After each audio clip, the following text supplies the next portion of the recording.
Same bad channel, but Sharif and Obi will. Let's see the big desk, guys. See you. Welcome to the Afternoon Rundown, the show where you decide what we talk about every day. Neil and Sean, they're locked, they're loaded, they're ready to take the trades or to look at the names as decided by you. So make sure to join Adair and I on the How to Trade Midday Show and get into that chat and vote for your favorite ticker. The top 5 make it on, so make sure to persuade your friends to vote your way. Yeah, this right here is a look at the triple Qs. Wow, it's hard to believe we were actually knocking on the door. We actually breached 20,000. 20,025 to be exact is the high on the NQ September contract. What we just breached 19,600, so it might be a 500-point kind of day. We'll have to keep an eye on the triple Qs on the NQ September contract. The Rust not performing as badly. The ES a little bit better positioned right now than the NQ, and the Dow faring the best out of the 4. But let's start with the first name as decided by you guys, Nvidia, and this had all sorts of people talking. Broke 130 in the pre-market. We were talking about this one here on the desk. We could see possibly local highs. Rosenblatt maintained them with a $200 price target. So did another rating agency that's not coming to me at the moment with a $180 price target. I think it was KeyBank Capital. Thank you, Adara. But right now, guys, we're trying to come off those bottoms on NVDA. A bit of a tougher day today. Hey-o. It's bleeding. Tougher day. It's down 3 points. The market's down 1.5. Oh my goodness. Trust me, bro. This market's headed down. That's a little bit of a spoiler alert for a little bit later on in the session, or in the afternoon session at least. So Nvidia was a short. We'll have Raider Trader here. And this is every single day. It's been like, okay, let's look for the dip buy area in Nvidia until it stops working. Well, it stopped working for me early at about 10 o'clock. Actually, last fill was at 10 o'clock. And then you had a capitulation bottom. I'm famously short Intel because Intel's Intel. But this thing, when it lost 128 right here at 11:25 or ish, somewhere around like midday, that was it trying to hold on to green on the day. When it lost green, look at the acceleration to the downside. Now, it is what it is. I waited for a capitulation bottom. And then when it made trend, tried to play trend, broke trend, got out, it ended up getting to like a 127. Now we're right back at lows and absolutely flushing to the downside. You got to be able to put into perspective this move. So it seems like it's blood in the water. But if you just go back to this previous high, like 120, like remember when we were dipping into 120, a previous high? We're still at the high, at the close of that day, that 124. So that 120 to 124 day where you're dip buying into 120, we have yet to lose that. If we lose 124, like the next support is at that $120 level. And even then, the stock was $90-something on Manic Monday or whatever the heck we're calling it. So, you know, you're still up like 30% from there. Obviously not looking very good here on Nvidia going into those earnings. But if 124 can't hold, there is room to the downside to $120. That goes for a lot of things right now. But Nvidia leading the way to the downside. Oh, SMCI is on there. I was going to make a comment about SMCI. I didn't realize it was number 5 on the list. So, hey, everybody. We were initially going long on Nvidia, and we had sort of talked about this. Neil hinted at this for his lesson of the day. I don't know if it was part of the lesson of the day. It must have been. But just being able to retrace the other way. Like, we were long until this 128 broke, which is the levels 128, 129 that we had written down on Nvidia. Then we went short. Okay, and the rest after that is history. We did try to go long here and wound up losing, but we had covered down here at 125 off of a 129 short.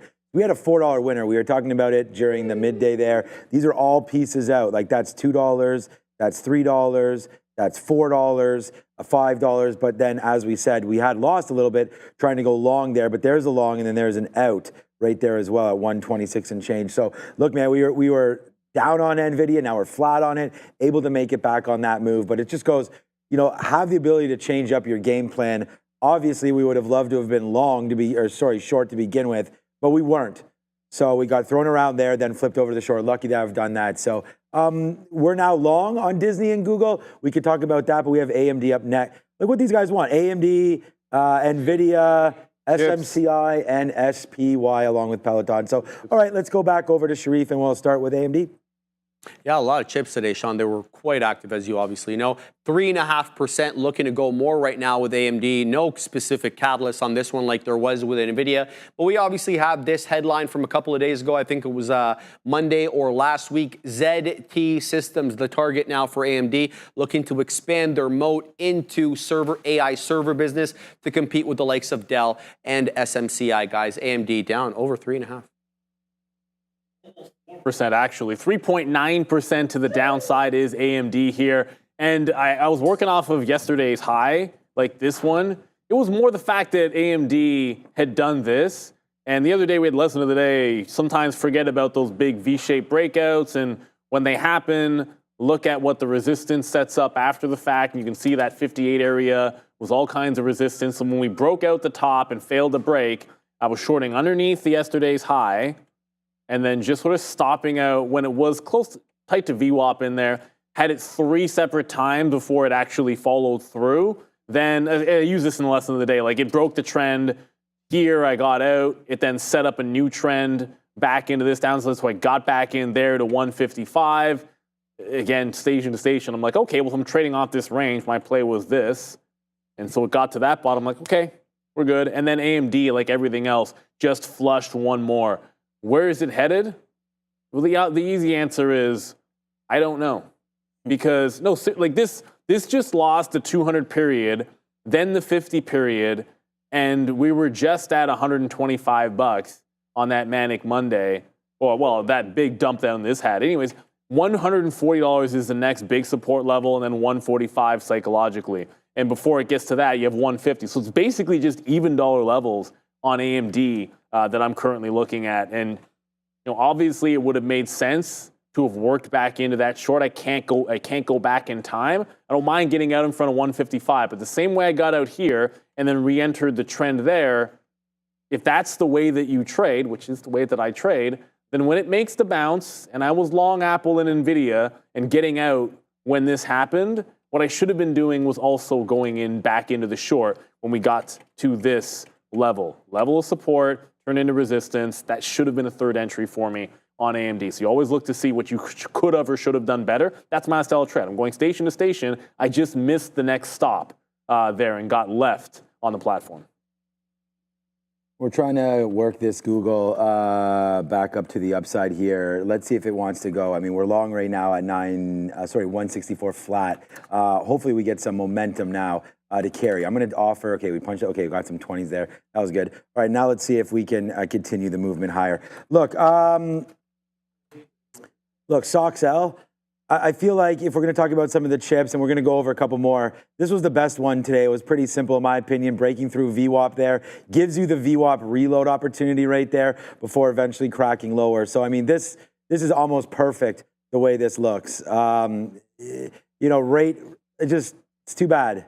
Like right there, like we said, we can't go back in time, but watch the VWAP, watch this move, watch this 200 period, still everything sloping down. I mean, you got to like that if you're a trader. So good trading there on SOXL. It just continues to go lower. I mean, look no further than ETFs, right? I mean, if you're looking at Nvidia, AMD and all that, I mean, this is still pushing lower. I'm sure it's the same for everything, Intel, Broadcom, all of them. But here we go, man. It's a nice downside move in SOXL, and it's continuing. One stock that I believe is up, Peloton. Why don't I hear him? Great day for Peloton today, Sean. Absolutely printing at highs right now. That's a 15-minute look on Peloton. So they obviously reported overnight. They did better than expected in their report. But there's this headline as well. They've been using board members to operate the company at the top levels of management. So they say they're well underway to trying to find their next CEO. They're also going to improve on they're going to focus on improving, their hardware margins for their bikes, treadmills, etc. Noting a significant decline in said margins in the last few years, guys. Yeah, we jokingly said it's like something's not working, try something else. So if they can't find the right leadership for it, who's to say this isn't going to work out for them? I still kind of believe that the best path forward. Oh, hang on a second, we'll get to let's go. We'll get to this in a second because I'm in Amazon, which is one of the few things that actually held a low this morning. or this afternoon, I should say. So it has a double bottom, essentially just double bottom, looking for it to break 177 and take it from station to station and ideally to station here. But it's having some trouble at the 177, which I'm just adjacent to. And if the sellers are here, then why not join them and just get it? Like, why sit at 5 if it's selling into 3s and not printing? So anyways, I just moved there to grab that fill. So we're trying to get this one to here, which is that previous low, and then up into 170 yet. I feel like VWAP is a tall task today for any bounce plays. So if you're risking off the bottom, hoping for VWAP when VWAP is a mile away on every one of these stocks, I think doesn't make a heck of a lot of sense. So Peloton, I'm actually thinking reversion at this point. We're along earlier, yada, yada, yada, 4 break, initially good, then stunk. Then I went dip buy, giving it into 375, which you go back in the daily chart, you'll be able to find that level. I added to it on a breakout. Then I trailed out, which stunk, and I've been following the trend up with the logic in my mind that if the market keeps on bleeding, Peloton holding up 38% seems a bit far-fetched to me. But it's still going, and I'm just looking at it and waiting for it to break the trend down, and then I'm going to try a short retracement into VWAP. So just following this trend line. If it breaks out and goes parabolic, it probably sets up a more steep trend, which ideally would be better. But I'm not really thinking continued longs into this range. It's so far up now that you're into that turnaround spot, like the 450 to 5 zone. That's the turnaround spot for me. I said if it got there, I'd be out of longs and looking for shorts. So that's the case right now. Probably a little bit of regret and FOMO. I didn't just hold on to Peloton, but I'm looking for that reversion. I got my trend line set. All right. Yeah, good look there on Peloton. We did like that one earlier. Right now, we're just waiting for Google. You can see over here, we got another fill down here at 164 just now. It's been good, man. Been really good. So let's see if it wants to get back up here. I'm waiting for the 50-period moving average. No more outs until here, 35s. See if we can take this. Trying to make a little bit of money backwards here, right? So we'll see if it can go. We are also holding on to Disney. We'll talk about that maybe when we talk about the spiders. But right now, Disney has fallen back in. We actually took a lot. We only held 10%. Remember earlier, we had gone long at 90 20s and got out up here. That was the dip bottom. We did not reload it at the same level. We reloaded it down here at 90, trying to give it to that wick bottom of 89s or 90 break higher. So let's just wait to see now if it wants to go. I don't want to get rid, of this. But here goes Google. Come on. We're getting close, man. I'm at 35s. Like to see this hit 35. Yes. Awesome. Awesome. Awesome. Right there, let's go back up to the upside. Come on, this could be a big one. It's Google. We're seeing if it's going to run. Oh, hello. All right, let's look at the SPY next, guys. Obviously, we're all anticipating Jackson Hole tomorrow, and we did get jobs, the U.S. jobless claims today, and actually the private sector did a bit better than anticipated. Obviously, we got more job losses there, or added more jobs. We added less jobs than was anticipated, but there it is. We're waiting for the Jackson Hole report tomorrow. We'll keep an eye on the SPY down about 0.4%, guys. I didn't even realize I had both earpieces in I had both AirPods on, and I was like, huh? Wow, Sharif sounds so crystal clear. I had both in my ear there. That's how it should be. Yeah, good. Yeah, that's how it should be. But anyways, spiders. I only trade the TQs. Here, let me switch one of these. Please blow the cow. All right. There we go. I need the market to go up 2 O's in, so hopefully that will happen. All right, I'll just talk about the NASDAQ, then we can go over to the SPY. I'm hearing something about Meta. Hold on a second. Instagram is allowing you to add music to your profile. Okay, that's so hype. Okay, so here we go now. Just real quick, so we won't look at that. Come on, Google, let's get back up to the upside. So actually, the TQQ will be one of the top stocks today, if you can believe it or not. And that's because we went long, and that's it. Like, how could this be a top stock when you're going long and keep getting out? Well, we had sort of stuck our neck out here when this trade was coming in, so we did put on a decent amount of shares. I was able to get it out, but just like 20, 30 cents each time, sometimes a little bit more than that. But yeah, the TQs have fallen down. The NASDAQ's down 1.5%. We did have some talk about markets moving in one direction today. I wonder if we're finally basing out here at 19.6. To me, it was written early. We had 20,000 and you had the break, right, of 20,000. As soon as that sort of didn't hold, there was reasons to get to the downside. Now we have Fed speak, we have Jackson Hole, plus we just had a fail up there at 20. I mean, psychologically, it's there. The all-time high for these NQs is like 21,000 and change. Don't quote me exactly, but you know that's it to the down. It's almost to 21, I believe. Anyways, downside move there today. So as we go, let's see if we can get it back going. We're now 50 cents in the money now on Google, which is a nice play for us. We've bought the bottoms a couple times. They're trying to break longer right now, and if Disney can go, then oh boy, looks like you might be right, Ozan. That little cow there might be working to the upside. Let's take another piece out there at 45. See if we can keep going on Google. We still have half of this trade on, and it's working out quite nicely here with Google to the upside and Disney trying to go as well. If you rang the register at these all-time highs in the SPY on this pullback, then you're looking to maximize your idle cash. Or Canadian users enjoy 6% per annual cash on cash balances up to $10K for 60 days, along with a 2-month commission-free awesome offer there. You can also earn up to $2,300 in cash rewards when you transfer your portfolio. Both these rewards can be enjoyed at the same time. With Moomoo, you'll gain access to comprehensive data on stocks, options, and ETFs. Plus, take advantage of algo trading, allowing you to create, backtest, and execute your own strategies. Set up instant alerts to trade on your own signals, helping you to take your trading game to the next level. Thanks to Moomoo for sponsoring this portion of the show. And reality is, maybe you paid on some shorts today. Maybe you, like I said, you sold off some highs, but certainly there was profit taking. So on the SPY, I'm not in it. I'm in Amazon off the bottom. That is kind of, obviously it's adjacent to it. But the reality, sometimes it's as simple as a false breakout. If this was just any old stock, a false breakout of an all-time high that then goes red. Technically, that's what happened today. False breakout on the SPY. There it is. We're churning. We're breaking it out. And then right in here is where it got red. When it lost the previous close, dump. Resistance, previous close, dump. That was 560.5. Tried to hold it, lost it.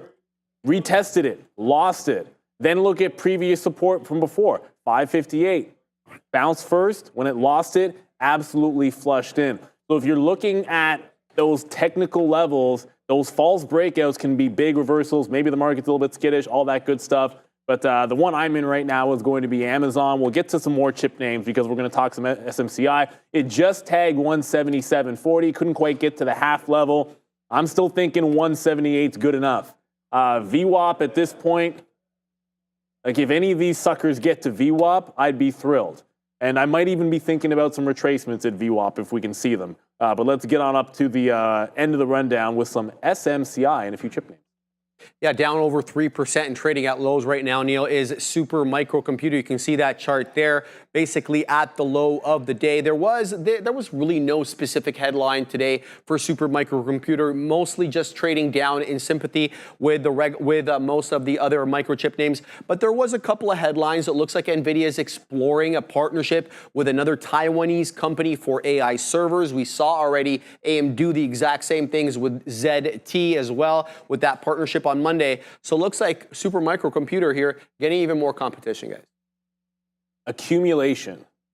I said this was either yesterday or 2 days ago with regards to SMCI. And I know it's a very wide range, but you cannot unsee it when you look at it on the higher time frame. On the daily chart, this is accumulation at this level. It's the tightest consolidation this has had since even back here in June, it was still a wider range. Like you've all of a sudden got about a $25 effective range in here. There's some wicks on either end of it, but it can't bust out above 35. Really, anytime it finds volume is down here about 615 or so, or up here at 25s, and then we're bouncing off $600. So the day it happens, for me on this stock, I find I very rarely trade it, and when I trade SMCI, it pretty much is always when it goes somewhere new, meaning break down under 600 or break out above 640.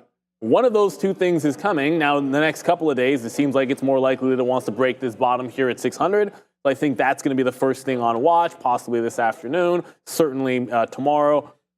You'll see me, I'm in Intel. That's down 4%. Intel's been bad.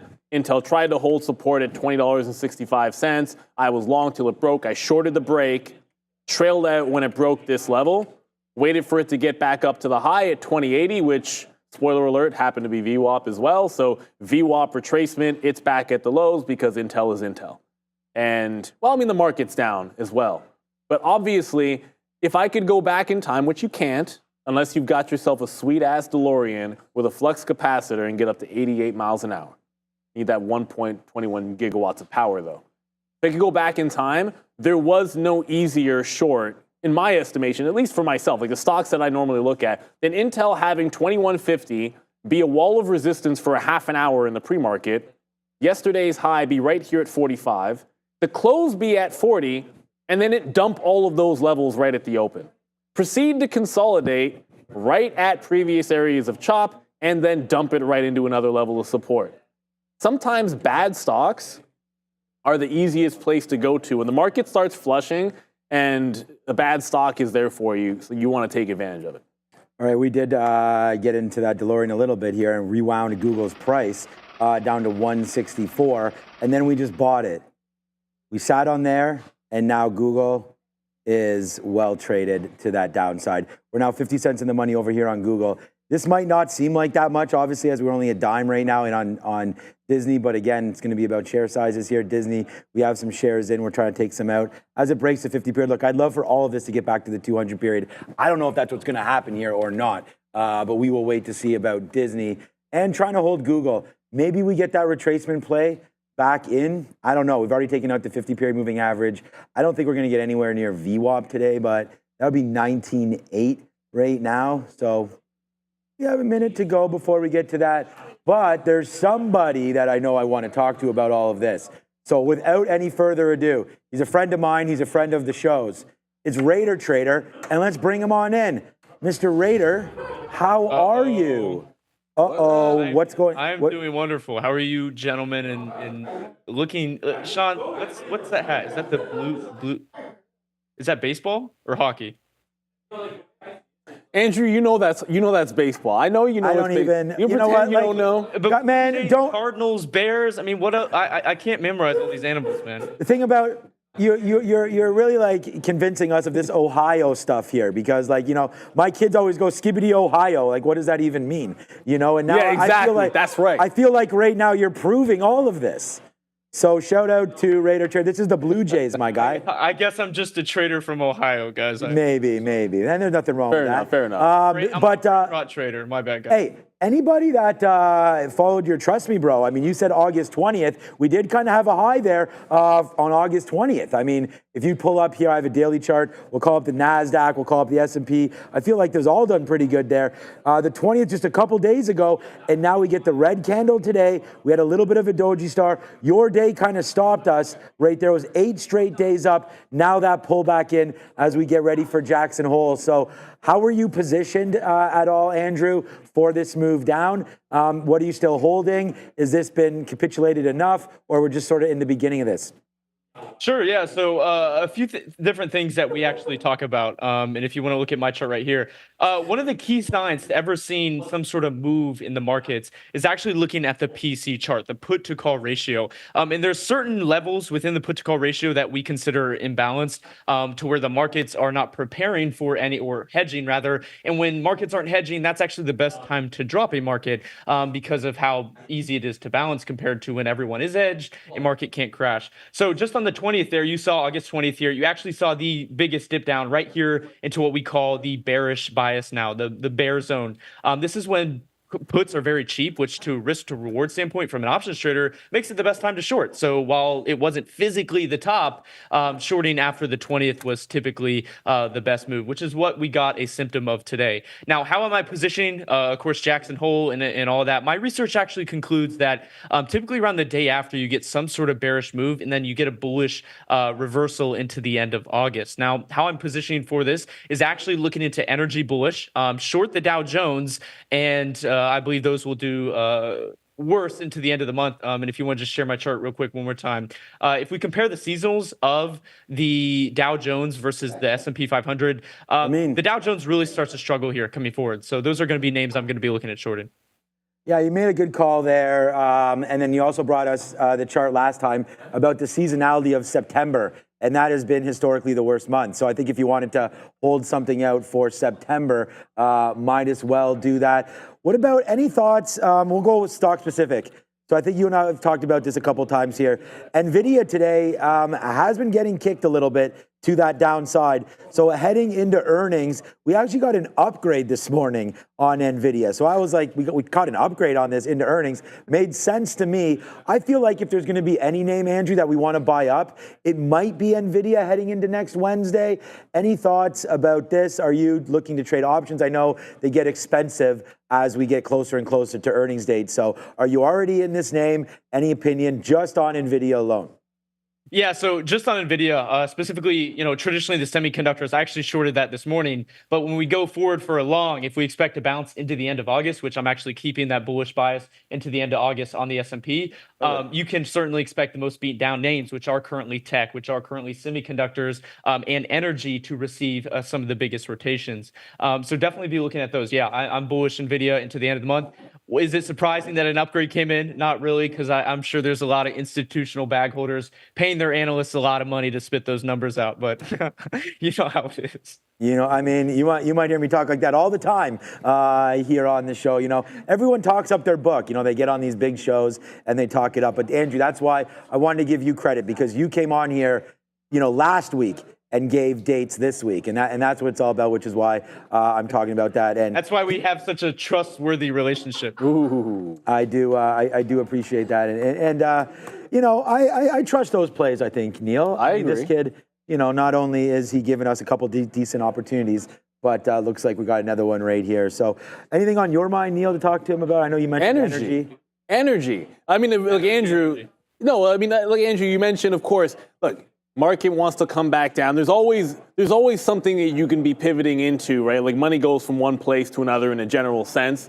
Maybe not always exactly linear. It's not as if everyone sells their positions in the chip names to go buy XLE. But if you look at what's happening on the XLE, I'm a big fan of the 200-period moving average from an easy technical standpoint.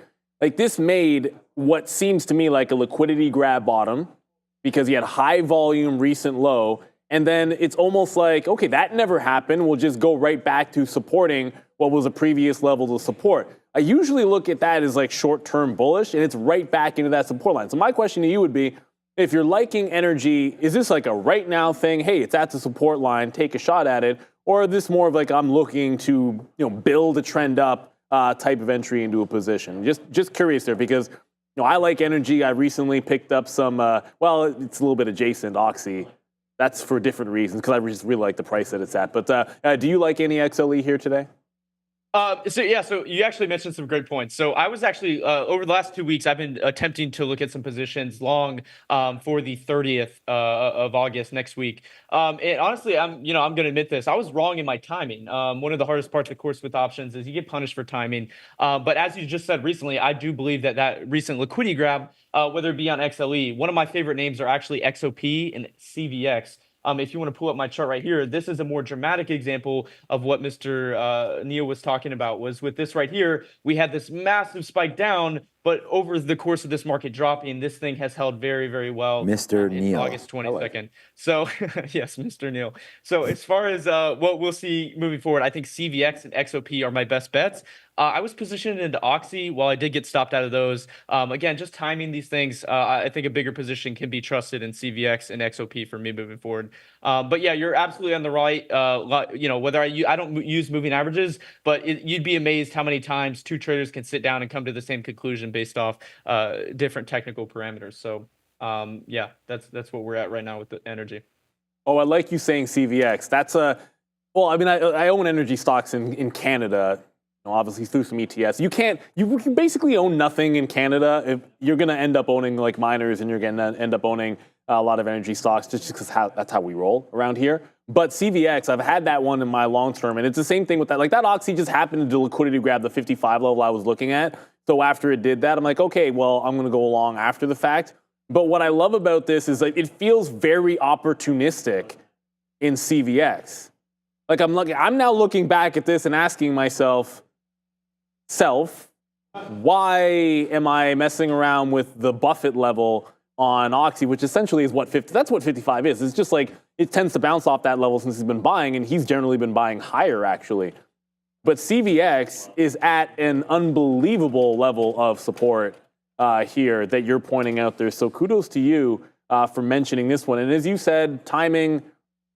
Look, if we could always perfectly time things, then none of us would be here. We'd all be sipping pina coladas or whatever your drink is of choice. Hopefully, in an island of like Antigua, which is the most beautiful one out there. But the best thing you can do is have a plan of action. Sometimes when I call it wicked out or get stopped out on something I really like, I'm willing to jump right back into it. Now, for yourself, is this something that if priced, it's easier to do as a trader of equity directly? Now, obviously, in options can be a different story.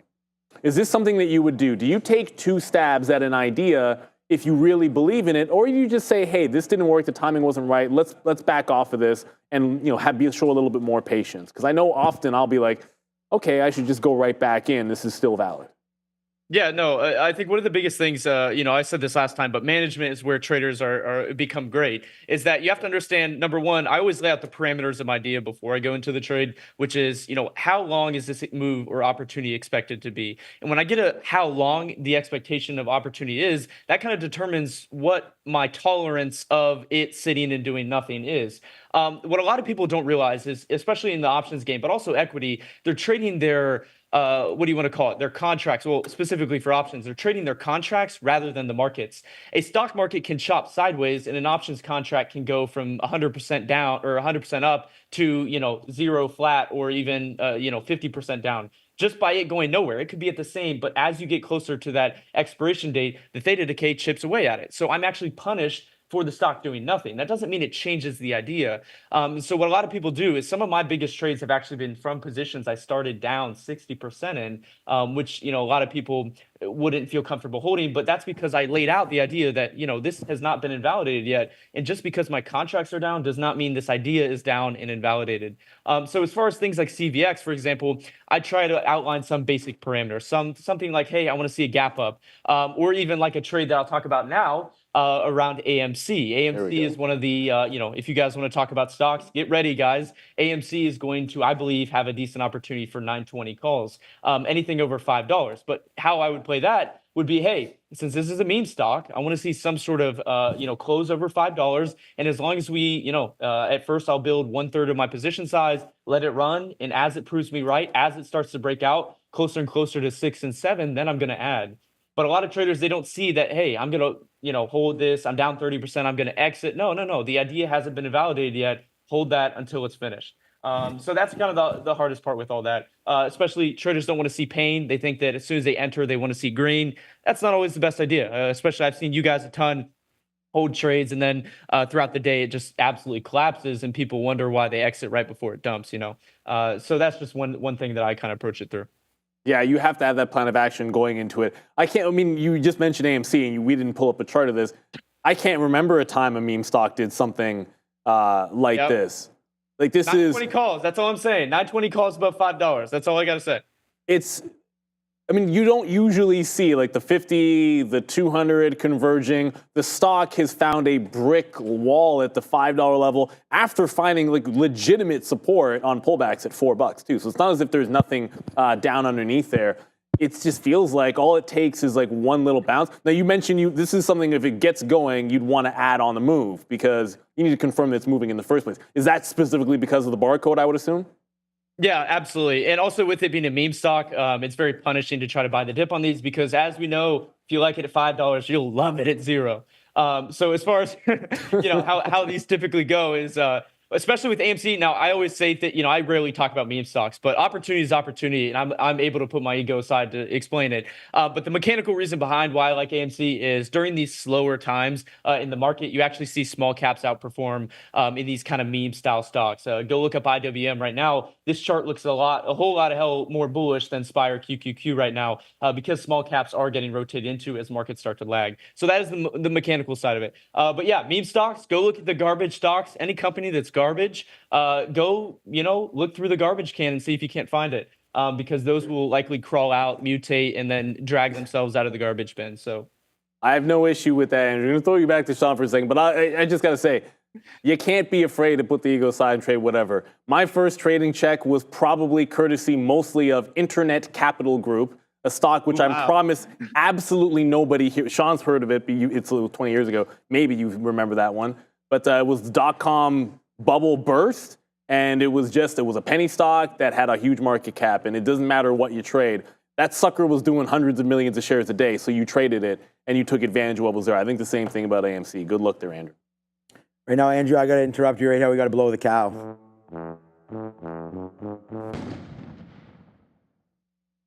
What? Who's in charge of these animations, Sean? Me. You?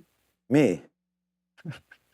That's all you have to say now, all of a sudden? No, just... All right. Okay. No, it's all good. It's all good. Vanilla. Chocolate milk. It's all good. It's all good. No, it's all good, man. Pistachio. All right. Hey, look, the thing about it is why we're blowing that up right here is like you got this nice move here in Google. So I just wanted to, although we've got you on here, we just want to make sure that, we're letting the people know that we're starting to exit some of our trades. And there's another fill right there at 69er as it comes back in. Andrew, we have an interview coming up in less than 10 minutes on the show. So I don't have too much time left with you here. Are you joining me this Friday? You good to go this Friday? Or what do you got going on there? Do you want to schedule a date or? I thought we had a date every second Friday on the recap show. Oh, that's right. So yeah, we do have a date. All right. I'll bring flowers. Perfect, man. Perfect. That'd be great. My color is kind of like bluish. I don't know if you can tell that. Okay. And I did the research. This is the Toronto Blue Jays. So we're ready to go. I know Cleveland is really cricket, right? Cricket. Cricket, yeah. We have a great cricket team here, and it's fantastic. So, next time you're up here, we're going to hit up the wickedest cricket you've ever seen. Okay, any thoughts on Bitcoin? I mean, today we had iBit trying to move around a little bit. I don't know if you trade crypto. We often don't talk about it. Sometimes you'll mention it a little bit. Any thoughts on Bitcoin right here, hovering above 60,000? Any talk from you on this? Do you ever play iBit maybe with options or anything like that?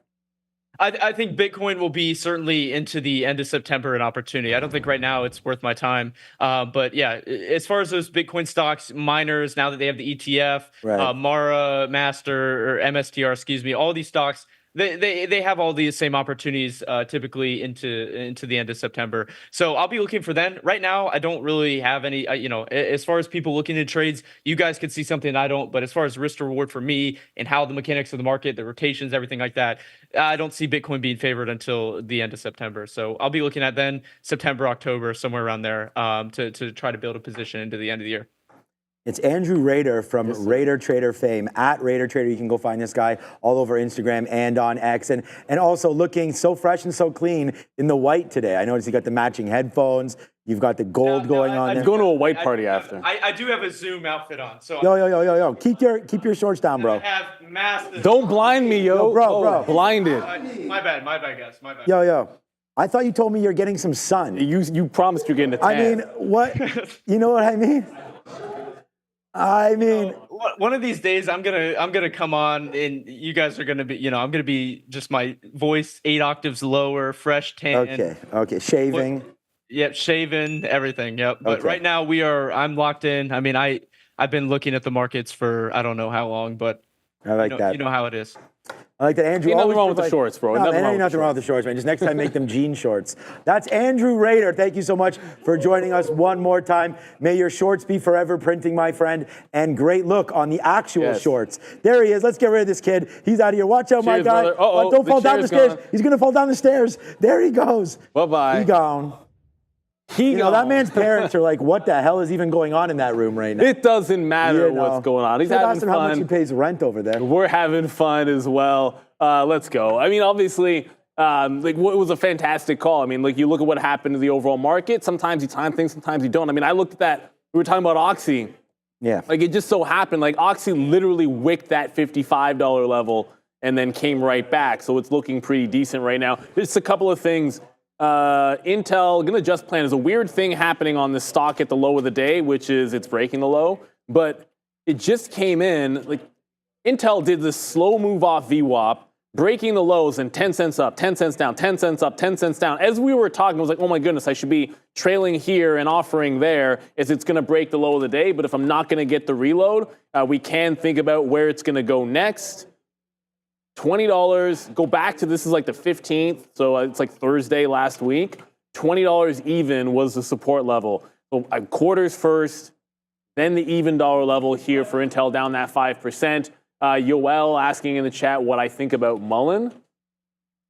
Today is an interesting day to be talking about Mullen. What's weird about this is there was some context to, there was a discussion where I was having with a trader that was visiting from Montreal, and we're like, what's like the worst performing stock when you consider all the splits of all time? And he had, like, we were talking Camber Energy, and I was like that or Mullen, and I think he had another one. But yeah, I don't know what's up with Mullen. I mean, it's up 20%, but unless it's up like 175 million%, I don't know what's going on here. Mullen, the last time it had a really good trade, at least that I liked on a swing basis, was actually off 20 cents a couple of splits ago. So it's bouncing off the quarter right now with this little wedge forming higher lows, like no continuation yet, because every time it gets up to 30, pull back to 25 or so, gets up to 30, pull back. This time it's actually trying to hold above. There could be a little something here for like a 30 move into like 40 or 42. I won't discount it. I would just never personally want to be invested in Mullen, but it's tradable sometimes. If this is the day that it wants to hold 30, I'm not overly optimistic. I just went into Peloton for a reversal because I don't like the idea of these things if the market continues to look down, bleeding. So Peloton broke trend. I jumped into that short. I'm still in Amazon about 50 cents in the money. Can't seem to get to the 178. It's still back at that 177 half zone as the market is trying to find its way back up. Yeah, you're right. I mean, you're right. It is definitely is trying. Neil and I both sitting in similar positions here, 60 and 70 cents on Google and Amazon. We'll see. It's Amazon, right? Yeah, and we'll see if that works out. And then Intel, of course, good short there. Disney not doing too much. The one thing I want to remind everybody, it's back on. Immediately back on. It is the campus program. Guess what, guys? It's back on. No, it's not. Right now. If you thought the campus program was off, it's back on. Trade real money, gain real experience. You know, they write me a script that I'm supposed to go on here, but we'll just talk about it. Apply immediately. You hit apply here, you hit apply there. I have to say something. You have to note that this is United States citizens or residents are unable to participate in this campus program. You must be a resident of...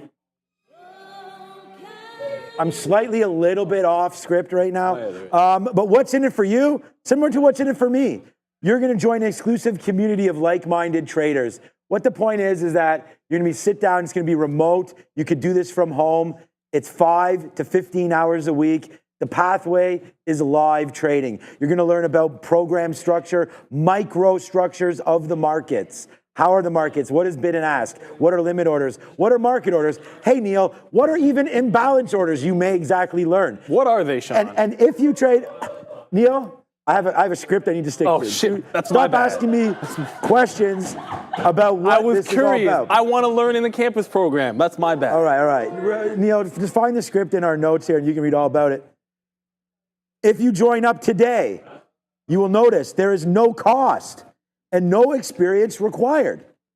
And then you just take this little path, and the very first thing you learn is about self-learning modules, meaning maybe online modules, maybe downloadable ones that you can look at and view off time. You know, good opportunities, live kickoff session. Then you get 2 weeks of trading activity. And look at this, proficiency targets will be assessed and assigned to you. If you then continue this path into TMS, which you'll have live trading once you complete your TMS, which of course is simulated trading, one-on-one group coaching. It's all about learning together, trading a curated list as well. I said minimum of 5 hours. It appears we've incorrect. 8 hours of trading a week with over 8 hour trading a week, 16 hours a week in total of trading, trade review, and coaching. So, I mean, it's all for free. There's many different programs out there that you can sign up for and pay multiple thousands of dollars, multiple hundreds of dollars, maybe even a couple dollars flat.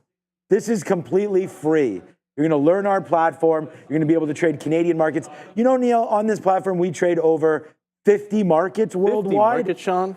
50 markets worldwide. Like even Brankel's back there is super, super excited. Yo, about we this got markets in different area codes, son. Yeah, we've got a lot of things in different area codes. We got codes. We've got. I was saying fills. It doesn't matter. It doesn't matter. We've got fills on different gateways. We got fills all. And if you want to know what a gateway is, no better than joining up with a campus program. Yes. Where you will be actually just finding out now. The Brankos will be taking on a pretty lead role. Oh, he's taking over. Step on camera, bro. All right. There he is. There he is. What does that? What does that shirt say? LRG. There it is. It's a good one. What is that? Is that? So, although we said that will be the man leading the campus program, please do not dismay. Here we go, Brankos. Here we go. Take a mic. Yeah, get the mic. Should I drop it? I like that shirt. No, you got to say something first. Brankos, then you can look what I'm doing. Oh, sorry. All right. I was trying to find out about what that shirt's all about. I don't know. I've had it since high school. So, like, I don't know. It's just the old shirt. Cool. All right, so talking about high school here, campus program. Excited to do it. Yeah. I hear we're going to be hiring a bunch. So the US cohort that you guys have been talking about, or the US campus, like Wayne and I will be a part of that program now. There's a US campus? Isn't that what you guys have been talking about? No. Well, I specifically read no U.S. people allowed. No, it's not U.S. people. They will be trading in U.S. markets. US Canadians. Sorry, markets. that's on me. That's on me. Yes, it'll be Canadians We're really trading on professional. U.S. markets. Yep. And yeah, Wayne and I are now kind of a part of that Nice, program. So it's the nice. floor. So we're kind of all heading in that direction of campus into real trading as it kind of expands. You know who owned the first ever campus office? You? Well, yeah, Neil was involved as well. Yes. Correct. All right. Cool. If you have any questions, comments, or concerns. So do you guys have a copyright on that name? You know what's actually apparently not. funny? Apparently not. That's actually jokes because Actually, we where's my should lawyer? really, when you think about it. Yeah. Yeah, it was 2005, I want to say. We had the first campus office was it 05 or 04? No. You guys are old, No, huh? no, it's like, dude, Wow. no, more. Like 7 or 8 at least. No, because I started in 03. It was only a couple years after that. It doesn't matter. You guys should be paying us for it. But what I want to let everybody know is, Brankel's done a really great, fantastic job with this floor, mentoring a lot of the traders. When you see Obi, when you see Max around there, he's been doing a fantastic job, and you get that kind of at least. expertise. Come on. Yeah, it's been all right. Let's butter you up a little bit there. It's been all right. And I got to give him a big shout out because if not for Brankel's thoughtfulness, I would have been screwed because my crutches fell apart, and this guy brought in a spare pair of crutches. Nice, Brankel. And mine literally broke this morning. And if not for that and your kindness, I would be limping around like a chump. So No problem. My that's what we pleasure. do around here. Branko, All right. Appreciate the Thanks, kindness. All right, thank you, man, Brankos. good That is man. Brankos, everybody. So you will be finding His him. actual name is Brandon, but his But then trader when he plays basketball, he breaks ankles. it's true. You see what I'm saying? Brankos. I'm pretty sure we know his ball skills, but maybe. All right, here we go. Let's just keep on going. Yeah, it's a new program there, the campus program, available to Canadian residents only, trading U.S. markets. So that's very, very importante. Okay, as we go, let's just keep going back to the market here. As it gets a little slow, we are waiting. We are going to have an interview set up for you guys soon. Whenever that happens, get ready. There's the reload. Okay, we are reloaded. Where is that right now? What happened there? As Frank Riley. Sharif having a good old time over there. That is for sure. I thought like someone just killed like a duck over there, but it was Sharif. All right, so there we'll take another piece out there as it breaks through 07s. Nice little upside That is move exactly here. what it sounds Hopefully we can keep going, man. There goes Google. Finally, man, we'll fire off a little bit of a hot dog cannon action now as the market's starting to break higher. So there it goes, man. 80 cents. It's reloaded. Google positive stock today. Mara, we can talk about Mara in a couple minutes. TQQs, Tesla. We tried Palantir, a lot of this. Sure, Sharif, go ahead, man. As you can see here, nice little bottom there at 32 bucks. We could see if that winds up coming through at some point. But Palantir today, we chased waterfalls, man, and it just didn't work out. But we were able to get out of the way, so we will be slightly down. Wow, okay, here we go. Starting to get a little bit excited on Disney, hopefully. Trying to be a little bit down on Palantir today, but 32 looks pretty good at this point. I don't think we're going to level into anything now. We sort of got these two longs. But Palantir down here at 32, still holding out pretty good on the daily. We'll catch it, man. We had Andrew Rader on.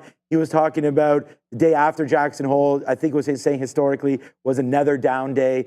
So if that happens, I mean, Monday, Friday, Monday, Tuesday, we could see a little bit of a push down there as well, if that's historically true. And then also when you go back, we've talked about September, and I've seen a lot of tweets about this. I mean, a lot of us know about September has historically been the worst month for the S&P 500. So I'm not sure about the NASDAQ, but if one is maybe the other as well. So yeah, just a couple things to look at there. I was just checking out a stock that I see. Day Trader Cut posted about this NAMS, N-A-M-S, New Amsterdam Pharma. Wonder what they sell. You know what? I shouldn't presume. They literally could just be a regular pharma company. But NAMS, I didn't see any news hit the wire here. Looks like they reported yesterday in the morning, but then there was this volume spike. Like, I see a volume spike like this. I understand why everyone's looking at it. It's done 1 million shares, and it all just happened here going 16 to 18. It wasn't doing anything. Come to the chart for a second, Ramin. The stock wasn't doing anything, and then boom, big volume spike. It's giving it right back. I've heard nothing on the wire about this just yet, but suddenly this is there. I have no idea why. I wouldn't be chasing it unless there was some kind of legitimate news reason too, so I'm just going to back away from NAMS. There was also a move in Riley. This stock there's something about $7 on Riley, and we said this yesterday as well. There's something about 7 on Riley. Something about 7. So unless it breaks out that $7 level, it's going to a 15-minute, so I can go even further back. $7, $7, $7. If this breaks out, now it looks like it's about to take out the low, but if we break out above $7, I'm long Riley. Anytime it gives you a chance to break away from this $7, it looks like it's going to be worth it. So I would take a shot at that if I could. Yeah, we did not get that reload, unfortunately, on Intel, although it's coming up a little bit here. So let's throw VWAP out the window temporarily. I was trailing this one in here anyways, down into the low 50s. So if I was going to do that, I wanted to add to it in front of 50 and then work back into the low of the day. Peloton's not really doing much off of this high. It broke the trend. I went short. I'm giving it to the high. That high is like 66. It's really not a lot of risk. It's actually about 10 pennies worth of risk. VWAP sits at 420.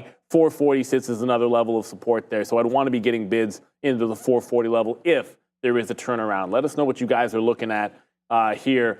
Johnny Nadal saying, wow, Intel. Well, I mean, not really. It's like, wow, every chip name to the downside. I'm just being real. Like that chart's different from the other chip names, but today's chart's no different from an AMD or an Nvidia. If you want something that's maybe not dying in the same way and a possible bounce play, I'm looking at MU out of the chips. It's got support potentially at the 200 period moving average with this 103. You know, the wipeout bottom obviously is come and gone. If you look at since those highs, almost everything that I looked at had broken big time lows.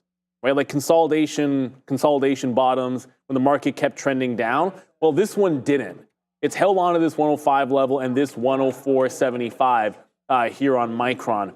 So if I have to pick a chip name for a bounce play, this at least is right back in the pocket on range. It hasn't broken any monster lows on the last week, and you can still grab it theoretically in a dip into 5 that holds 104.75, and then you got some room up top to get to a 107 level in there. WK saying FFIE and Mullen going. Yeah, you know what? Mullen's probably just going because Faraday's going. That's probably the case here. Faraday. Oh my goodness. I know Sharif was on this bad boy. Reverse split. Doing utter nonsense. Just caution to this. I always say the same nonsense. No one ever went broke taking profit. This is, if you bought it yesterday, this is a 2 1/3 bagger. For sure. If you took the breakout, you're up like the breakout at $5. If you took that, you're up like 60% at this point. And when this happens, it's going to unwind. I think we all know it's going to unwind, and it can happen really, really fast. But for now, it's looking fantastic for everybody in case it wants to take out this local high. A couple of halts here. I think on the day there was one earlier. I tried the reopen off of that halt. Probably should have gone for the buy the dip instead of getting it off the reopen, but it's halted a couple of times. Might be a halt candidate if it breaks out a fresh high here. Some resistance at the 850 level. I know we have our guest and we're just waiting to get Sharif locked and loaded. It's all good. Don't worry about it, brother. But let me know what you guys are trading in here. Oh, don't say that, Johnny Nadal. Buy Intel at $9.83. It's easy. It's so easy to say. I would buy a $20 stock at $9.83. I'd also buy Intel at $9.83. So I 100% agree with you. The next thing that could happen too for me. One, Apple trying to retest, or Amazon trying to retest my entry point, and Apple putting in a higher low with this 225 resistance. Now, I've only been long Apple at key price levels, 227, 228 break, and 225, as you can see. This gets back above 225. I'm thinking local break, take it to 226 in VWAP. VWAP was a good short in the afternoon yesterday, but if this gets back above 225, I'm thinking bullish there on AAPL. Amazon rolling right back into the double bottom. I'm going to look for a reload on Amazon. Just stick into the same names. If I see something new that's going, I got no issues with it, but it looks like it's going to be Amazon rolling back into this local bottom 177.8. I don't know if Google's back. No, just Amazon's rolling back. I don't know if Google's rolling back. Is this like Walmart, Amazon's rollbacks on the Walmart here? You're not rolling anything back. I just talked to, so I went and got a coffee because I got the email that the coffee machine was going out of service. Oh, for real? Yeah, Adair, you got to get in over there. Uh-oh. I was just talking. Uh-oh. Yeah, get going, Adair, immediately. She's probably sprinting. Please Oh, don't, yeah, Adair, please. No, Adair. You have a half an You didn't hour. hear the end part. At 3:30. You have half an hour. Okay. No, what I was talking to Obi about was the same kind of thing, and I was just like, we're talking about how's your day, this and that, and I said, to be honest with you, it's basically flat because it is. And it's like I'm up a cup of coffee, and if it's an extra espresso latte, I might not be able to afford it. Thing is like, I wrote down, and it's funny because Obi said the exact same thing, and it's right here on the sticky note, and it was Nvidia 129 long. So the problem is again, this 129, we supported, it was great, but then it's the flip up that really created the move, didn't create the move, but where we had to make it all back. So unfortunately, traders, and we talk about being on the floor here and having stops and all that kind of stuff, sometimes you get triggered out of your stop and you're unable to sort of participate in this kind of a move down. So I'm just glad that we had sort of the same idea. Once we broke 129, we really started to layer into the short. And again, we'll have a little bit of a bigger stop, but we started really shorting. I mean, I told Obi I'd go back and have a quick look. Like we started shorting like at 128.25. Like we didn't get 129 at the very top. We just layered it in. Like we had, and then Obi said the thing that means a lot to me. He's like, he had conviction about it. It's just the stop, it did get a little too excited to the top side there. So a couple trades back and forth, but Nvidia, yeah, huge move to the downside, took advantage of that. We won't be up on it, but we did make a real significant part back because again, you never hold for everything, man, when it comes all the way down. And sometimes when you get stopped out, it's like on your maximum position. So you got to be very, very careful with all of that. So just, keep in the pocket, keep trading what you guys trade. And eventually, you'll find what works for you, whether or not it's holding things forever until the close or until key levels are met. Like right there, just when we had Andrew on, we talked about this level of 164.85. We got filled on it and we went to him and we were sort of talking about that. And it was like, boom, we got that fill, came in, and now it's retraced out. So you got to be able to sit around and take fills that you think you like, even when it's looking a little more gloom than you think. So that's that kind of a trading there. And Disney also trying to make some dancing moves a little bit higher as well. We'll wait for a pullback there on Disney and see if we can't get something going there. So Disney right now and Google, the two longs that we have on Disney right here at 90. Not moving, but we take advantage of a couple of these outs. Let's see if this market really wants to go. Yeah, for me, Amazon just came back out. Not going to give it to the low of the day. Well, I wasn't giving it to the low of the day. I had my stop right in here as it pulled right back in. I'm going to try to be patient going into power hour. Like the long idea initially was it made a bottom, then get long on the consolidation. And it's not really consolidating. It's kind of just blowing through that zone again. So I don't want to be, on a day where the market's trending down, I want to take longs that look like this instead of ones that look like this. This Airy stock, for lack of a better thing to call it, AIRI, halted to the downside, looking like it's just indicating a flat open. It's an Amex stock, actually. So I'm pretty sure the tap on this isn't going to be meaning anything until we get to the actual open 5 minutes from now. Or 2 minutes from now, because this halted, check that 1 minute from now, because it halted at 54. This is a 3-minute chart. So it's indicating a flat open, but to the downside is this AIRI, $7 looking like a pretty key level there. I did want to go over to, it was Riley, just wanted to double check to see if that's still barely hanging on to the bid, Riley. Yeah, this Okay, so you got this double bottom on Riley. It tried to get through seven. This stock in $7 is a wild thing, but it's got this double bottom at $6.10.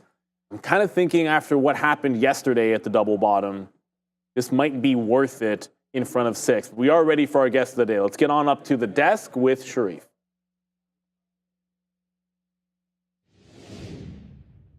We've got David Johnson, Executive Chairman of Firefly Neurosciences, a leader in AI-driven brain health. First of all, let me just congratulate you on your successful listing on the NASDAQ. I know you're trading under symbol AIFF, and it looks like you guys launched on the 13th. Congrats. Well, listen, first of all, thanks for having us on the show. And yes, we couldn't be more excited about closing our transaction with Wavedancer last week and starting to trade on the NASDAQ exchange under AIFF.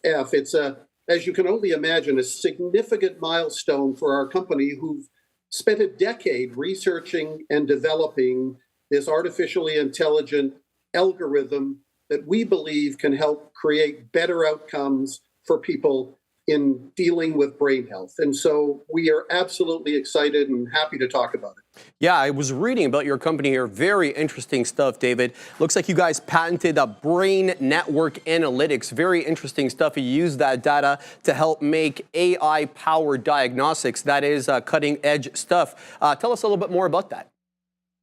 So this is an FDA-cleared brain networks analytics. And think of this as a technology which allows a neurologist on the one hand to be able to have an objective assessment tool for the first time in his ability to deal with care paths of patients. Think of it as precision neuroscience in many ways.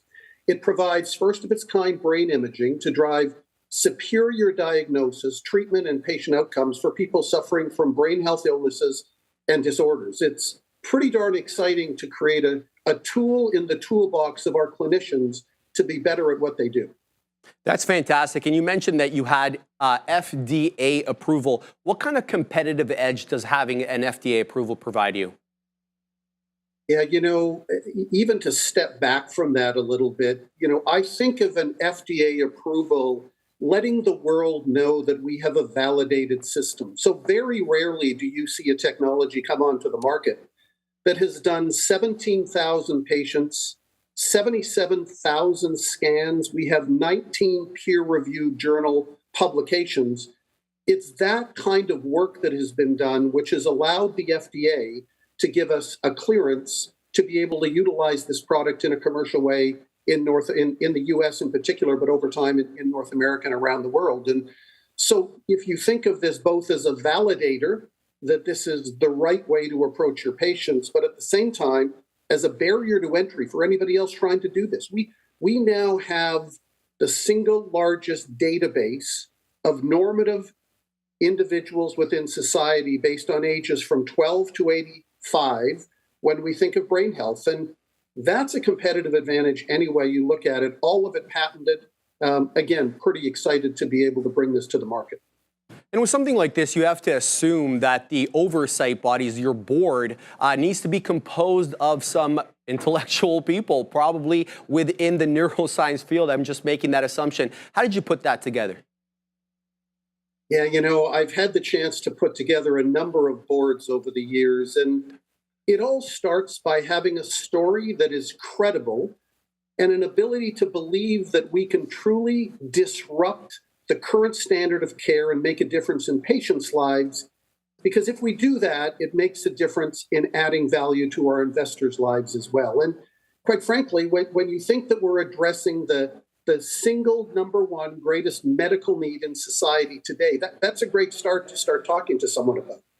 Number two, it's an artificially intelligent driven algorithm. And because of the ability to only get better as this continues to machine learn each time it does a scan, we're only going to get better. It's been a decade in the making. It's been strong validation from the FDA, as we've spoken about, and we have now been able to enter into the public markets and can start to take advantage of what that has to offer. And finally, this near-term ability to commercialize. We're ready to commercialize in 2025. And so getting board members, and I'll give you just a few. Arun Menawat, the co-founder of Novadak Technologies, whom sold that business to Stryker for $750 million not too many years ago, today is the chairman and CEO of Profound Medical, a NASDAQ-listed company, continuing to do great things. We have Stella Vanuk, a pharmacist by background, 13 years with Merck, is in her second CEO position right now as the CEO of Lacarta Cell Therapies and an advisor to a number of academic institutions, including the University of Pennsylvania.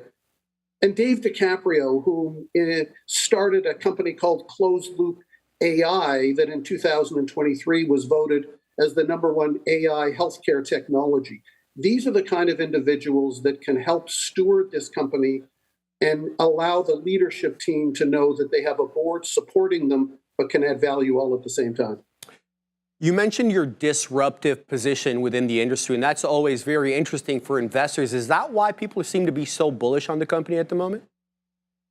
Yeah, I think whenever you can disrupt a vertical, to say. So let's take a step back and look at what the problem is that we deal with. That 4 out of 5 North Americans deal with some level of brain health.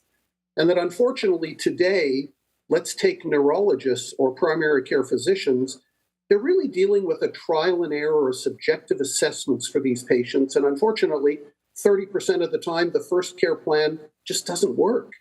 And patients, 50% of them pull out of the treatment regime after 4 weeks because they see no benefit. And so our ability now to bring on an objective assessment tool so that a neurologist can use what they have today and then overlay that with something that correlates to the normal societal norm when you deal with brain health, it's pretty darn exciting. And this is truly disrupting things together with looking at the size of this market. The total addressable market is in the many billions. So as an investor looks at disrupting the standard of care, having that strong validation I talked about, a large addressable market, and then some short-term upcoming catalysts like commercializing the product. I thought yesterday's news release was a good one as we've partnered with the Neurology Consultants of Dallas, one of the leading clinics in Texas who has 28 neurologists and want to utilize our product in their standard of care. That's why people are excited about working with Firefly Neuro. So you talked about getting to market next year, not sure exactly when, 2025. What shorter term inflection points, though, David, do you see on the way into launching? Yeah, I think it's really 3 buckets that people should be looking forward to. So thing number 1 is continuing to partnering with neurology clinics to continue allowing us to make the final touches to our commercialized product, like the Neuro Consultants of Dallas. So that's thing number 1. Number 2 is continuing to partner with central nervous system drug companies. You know, we really think we have 2 ways to win. One is dealing with the direct to clinician model, and one is dealing with a B2B model with drug development companies who are working with central nervous system drugs in helping them improve their research as a companion tool and as a personalized therapy. And so that would be thing number 2. And then thing number 3 is truly the commercialization, as we'll start to see revenue generating opportunities moving forward. So I think those are what our investors should be looking forward to in the near term. So it's interesting to be a private company, but when you're a public company, you got to account to your shareholders and the market at large. So what is it like being a publicly traded company, although you haven't been one for that long? Well, here's the great news about answering that question. We have many people on our board who have done this numerous times, including myself. Okay. And so there's nobody who decided to go down this route who didn't know what to expect. And I always think that there's 2 major advantages to being public, and this is why you should do it. One is an access to the public capital markets to allow us to be able to fund the company and the balance sheet in a very productive and efficient way for investors. And so that's thing number 1, allowing us to utilize those funds to invest in ways that will create a great return on investment. And on the other side, just like today's interview is, it allows us to get this message out. This is too important of a message and a mission not to allow both our trade and investors to know who we are and what we do and why we think we can create better outcomes for patients. That's a pretty exciting opportunity as we move forward. Well, I got to tell you, we have a saying here on the floor. We always champion the headlines that look to seek to cure some of these ailments, and you're obviously doing that. So I want to, give you a shout out and wish you the best. Obviously, David, we're rooting for you, and we'd like to have you back on. Thanks so much. Really appreciate it and look forward to doing this again. Take care. Thanks. Any better?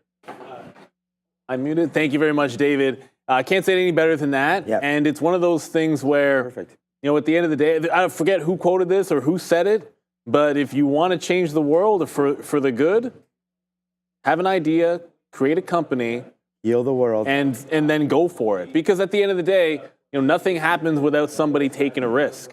And ultimately, that's how it works, right? Like, we know that's what it's all about. I want to root for them as well. Shout out to David. Good luck on your listing.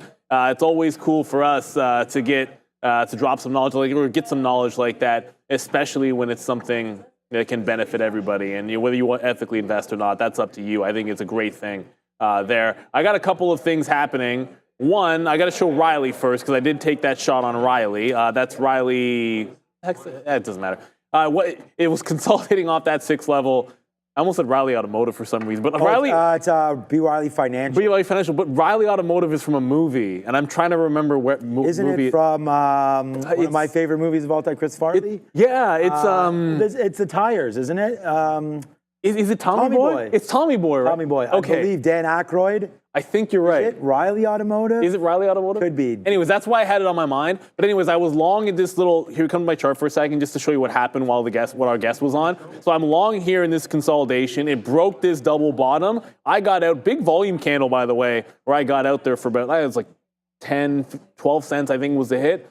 And it bounces off 6. So there's a chance it could volume grab, or liquidity grab, I should say, get right back above, and I might like this re-entry again. So I just wanted to get there on Riley. And then Zoom. Zoom is 1, 2, 3 times it's broken above 68 without holding above 68. It was Callahan Automotive. Thank you, guys. Riley's got to be something else. Doesn't really matter. So 68, couple of breakouts, O'Reilly Auto and Parts. fail. That is what so it I'm is. trying to short this off to 68 to the high of the day on Zoom.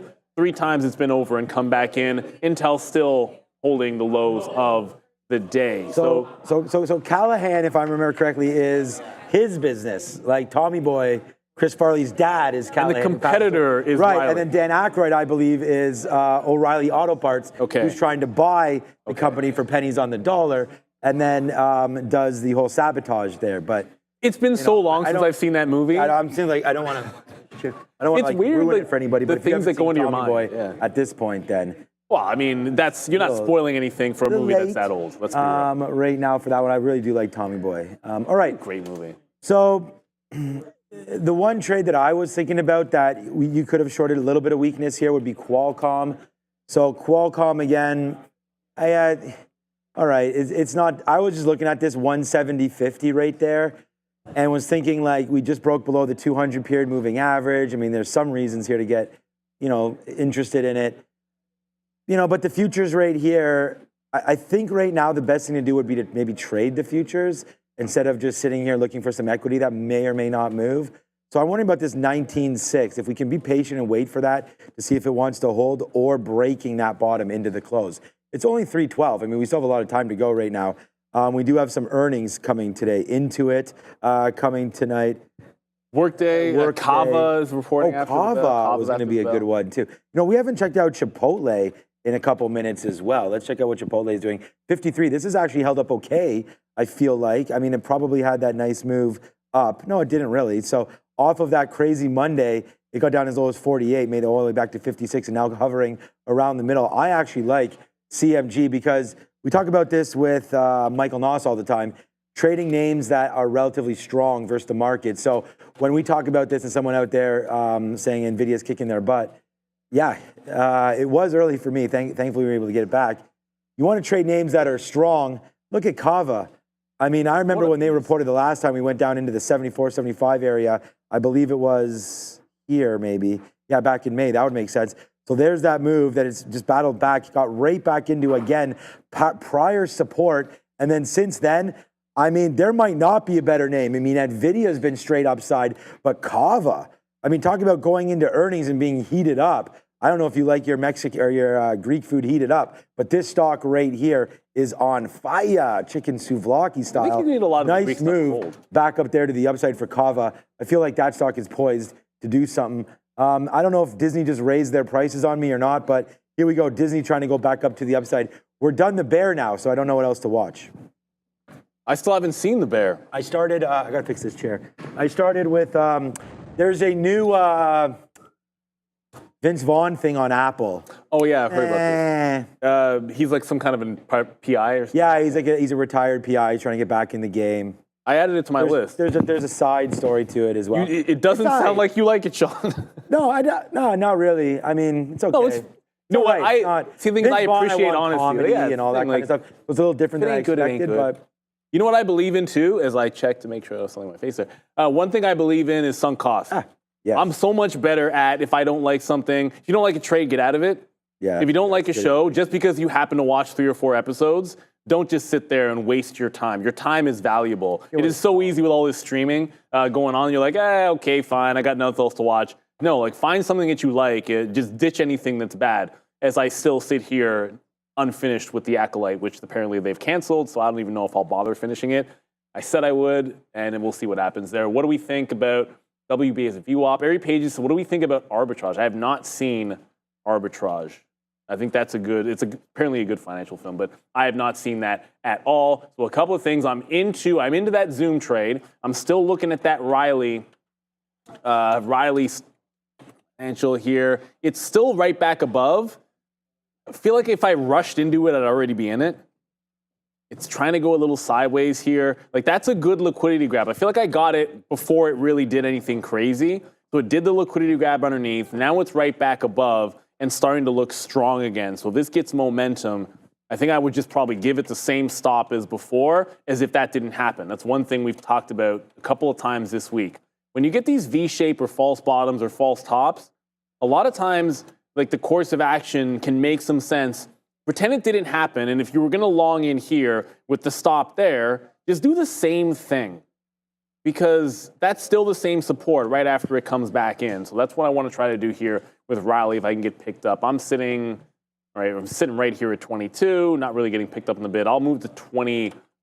I'll sit here for now, see if I get picked up. It's not moving all that fast. I'll probably get the bid. all right. What else do you guys want us to look at here? Who is this guy? Yo, what's up, top headline? Stop spamming our stuff. I'll address it, though. Why not? I mean, it's a headline and it's a top one here. No, just saying he wants to talk about Nvidia. So Nvidia, I guess, target 300 when NASDAQ will touch 25,000. If the NASDAQ touches 25,000, then we may be into something right there. For right now, though, the NASDAQ isn't really in that realm. We're down here to 19.6. I mean, if we can go over the Qs, we can do that real quick. NQ $F. Let me pull this down and look at a weekly chart for you to get a better look at what's happening. So here's 20. I said earlier today the top was 21,000. And yep, it's pretty much 21,000 So look, is the NASDAQ eventually going to get to 25,000? Yes, it will. I mean, look how long it took to get from 15,000 right here, right? So that's 15,000. You add 5,000 points to that. So that's 15,000 back on in November, let's just say, of 2023. Well, we hit 20,000 just right here, June of 2024. So that's like 8 months and change, 7 and change, 8 months, that we gained 5,000 points. But remember, we did have 500 straight rate points added, 500 basis points added to the overnight lending rate. And now we're trying to sort of figure out what that means as that comes off of the off of the market here. So the NASDAQ's already had a nice move. It retraced right back into the 200. The last time, I don't know why this is not going back further. The last time we did that right there, maybe if I go like this, there you go. Okay, you know, there's the bounce there, there's a bounce here, there's a bounce here. So this is kind of healthy for the market, that kind of a pullback. But at the same time, you're just hitting the 50 period now. The 50 period has been breached a bunch of times. So I could see a little bit of chop happening now. As you can see, it was breached there, pretty choppy until we took it again. Wow. So I feel like maybe another move down. This is like a good hold there, and then kind of choppy now up top. So I would say, you know, you might be in that realm again. You'd like to see a couple more earnings seasons come through. We'd like to see these rate cuts actually hit the market properly and not everybody panic that, hey, rate cuts are here, therefore there must be signs of weakness in the economy. I think that's probably true. We saw that revision yesterday in the jobs number. A little bit off. Yeah, 800,000 for the year or something like that. So, you know, that's not good. 90 or so thousand a month. Not great. It's an election year, so they have. Yeah, exactly. And that's the other thing, too. It's an election year. So you got to sort of play those for what it's worth, right? And so I would say if that does happen, the other part of your question maybe was Nvidia to 300. Oh, boy. So, you know, that would be 3,000, of course, pre-split. Not to think that that wouldn't be happening again. How much time you got? But at the end of, oh, no, it didn't split 10 to 1. Remember it was 1,400? Yeah, I don't think it was 10. It was 1,300, wasn't it? And then it, or was it, what was Nvidia? Oh, it was split? 10. It was 10, okay. Something didn't else. It go down to 120, yeah, so it didn't get to 1,300. Something right? else was not 10 to 1. Yeah, Broadcom, maybe, it doesn't matter. Chipotle was 50, yeah, well, Chipotle was $3,000 as it was. And that's another example, like Chipotle was $25, ripped up to 3,000. Like there's lots of opportunities in this market. Monster. I always feel like time in the market is more important than timing the market. But if you are looking to get your money in, you may want to wait for Nvidia earnings, which are coming in if you're a couple young, of days. You don't care about earnings this quarter. You want to hold, well, okay, yeah, maybe you do, but the funny thing is, we talked to Raider Trader, he has no long-term holdings, he told us the other day. I think that's interesting. Yeah, it is interesting. I got to teach that kid. I was like, look, early in my trading career, I was like really conservative. You know, like I was saving pretty much every single penny that I was making. And like early on, with the exception of a couple of, you know, hey, this stock is going to run and let's trade this penny stock. But I was basically just in index funds early on. You know, just building and saving until I had enough. And I'm like, okay, let's take a few shots here and there and start picking some things. But to your point about, we already talked about Kava and Chipotle, I guess. Did we mention Chipotle or you just talk about Kava?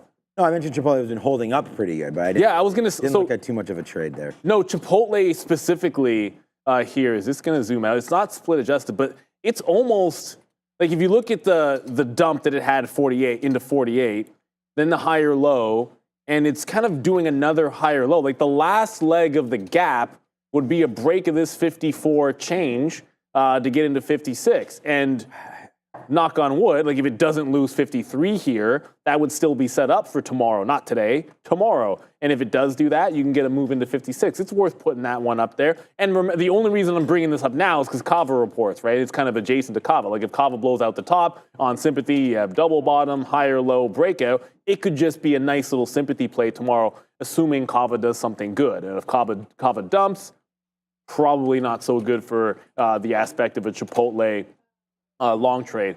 Intel just does not seem to want to bounce.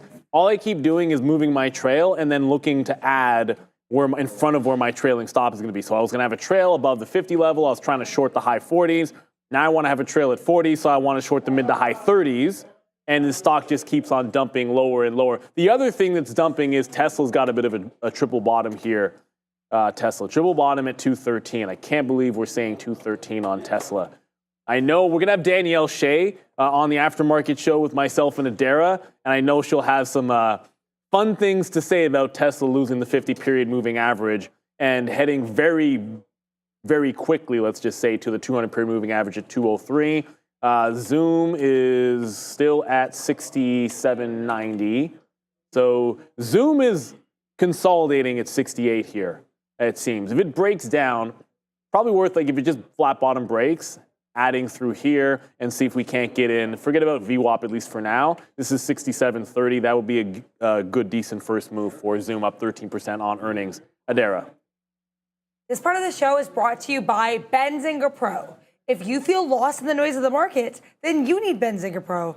Benzinga Pro cuts through the clutter and gives you the insights you need to make smarter, faster trades. From real-time news to unusual options activity, we'll show you exactly what's moving the market and why. Don't miss out on your chance to trade like a pro. Visit benzinga.com/pro to start your free trial today. All right. Shout out to Day Trader Cut messaging me. Shout out to you. there as he slides into the Twitter DMs. Thank you for your nice messages and congratulations on how well you've been performing as of late. So that's great, man. Great to hear.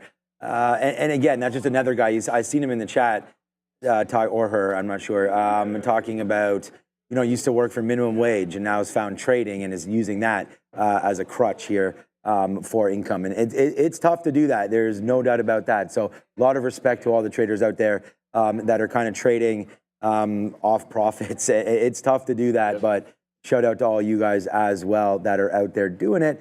Someone out there was like, Sean, and I missed it, why are you not taking the 30 cents on Google? The thing is that I took a lot of this out, man. Like I only had 10% left. We did talk about that.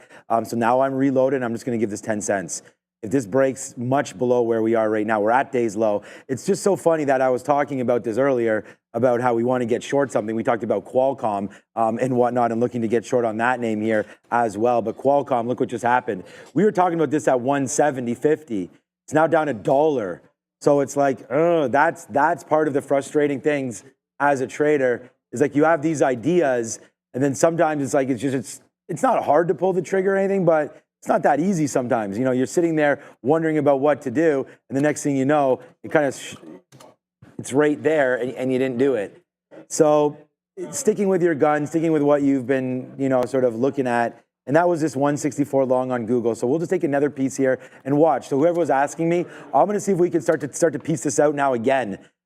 Because there it is. So there's 13s. So that's good. And again, we trade with the amount of shares we trade with. And the thing is like 15 or 16 cents can make the day for me. So we're going to keep on trying to do something like that and see if we can't, get a little bit back here with battling this back. So there it goes, man. So we're now doing pretty well on this reloaded trade now for Google. So you see how I'm starting to get some out now in the 20s. We really just went long there. My fill was 01s. So a couple hundred shares down there. It's not huge. If we could just get this back up into the 20s, into the 30s, and maybe back to the 50 period, then we can start to have a decent afternoon again. But for right now, let's just hold out, start to take piece out a little bit, pay the hydro bill, and then see what goes on from here. So nice move now upside in Google. I try not to pay the hydro bill if you can avoid it. No, yeah, but then they come calling and then they turn the lights off. And then my kids are like, wait a second, Dad, what happened to the Wi-Fi? I'm like, what happened to the Wi-Fi? What happened to going outside? Yeah, if we lose Wi-Fi at our house, it's a problem. I'll leave it at that. I think Mitchell's versus the machines. We had 40 something devices connected to our Wi-Fi. We have security. We have, everyone has an iPad, a phone, a watch, all the TVs. It just goes on the fridge, the stove, the little iRobot. I've never counted. My humanoid that walks around the house doing everything. My dog has an AirPod attached to her, so when she's running around, we can always find her. Cyber dog, yeah, exactly. That has a thing. Then you got the neighbor in there too. You got the neighbor in there connected. He's connected about 50 other times. The one on the one side that you know the one. No, I'm just joking about the neighbor, Ramin. No. Come on, man. Ramin actually thought I was serious there. My kids would be like, yo, the internet's slowing down. I understand when on text you don't understand snark or when someone's being... I already got my kid yelling at me, Dad, it's glitching. Come on. I'm like, it's glitching. Man, yo, like, they don't glitching. This guy's playing... They don't understand. They don't understand how easily... Like, you don't know how you had it. Like, it's... Back in our day, the speeds you have now, what are you complaining about? Aaron's like, oh my goodness, this download's going so slow, or it's not uploading fast enough. Like, are you kidding me? It used to take me an hour to get anything. I'd be sitting there downloading music, and it would take me all day. I'm done with chasing Intel. I tried to grab the latest consolidation off of this level, and it's gone. So it's now blown through here, into here. It's very simple. I'm trailing through the quarters and holding to wherever the heck this thing decides it wants a bottom. It's now 5% to the downside. Zoom is very close to where I wanted to add on a potential. It's not a flat bottom break. Not really. But this little shelf here at 67.80, if that goes down, I want to take more breaking through. I have a bid already at the 50. I'll likely put a bid down in here at the 30s if that holds up, and then 67. Forget about VWAP for now. So Intel's accelerating. 25 is going to be that is going to be that trail out for me. We'll just see how far that one wants to go down. 1 minute and 1.5 minutes until we get the early look on the imbalances. What? Oh, okay. Just because we're breaking lows doesn't necessarily mean imbalances are going to be to the red side. We've seen this before, where every now and then you get imbalances to the buy side when you have a heavy down day. So I wouldn't be terribly shocked if you can see some kind of mean reversion on one or two names. I'll be watching the most volatile at 350. Like, if you don't know where the imbalance is going to be, I remember there was a trader. Well, it was all you guys that were the full timers when I started out. It's just guess by the most volatile, expensive names. So the names with the biggest notional value, the biggest market caps that had the most volatility on the day, and then those are the ones you expect to have the moves at 10 in the last 10 minutes of the day. So that's what I'll be looking for. At this point, that looks like Tesla and Nvidia, to my knowledge. So looking for an ad here if Zoom breaks 67.80, and we're holding on with a trail now at 2025 on Intel, which just continues to bleed and bleed and bleed.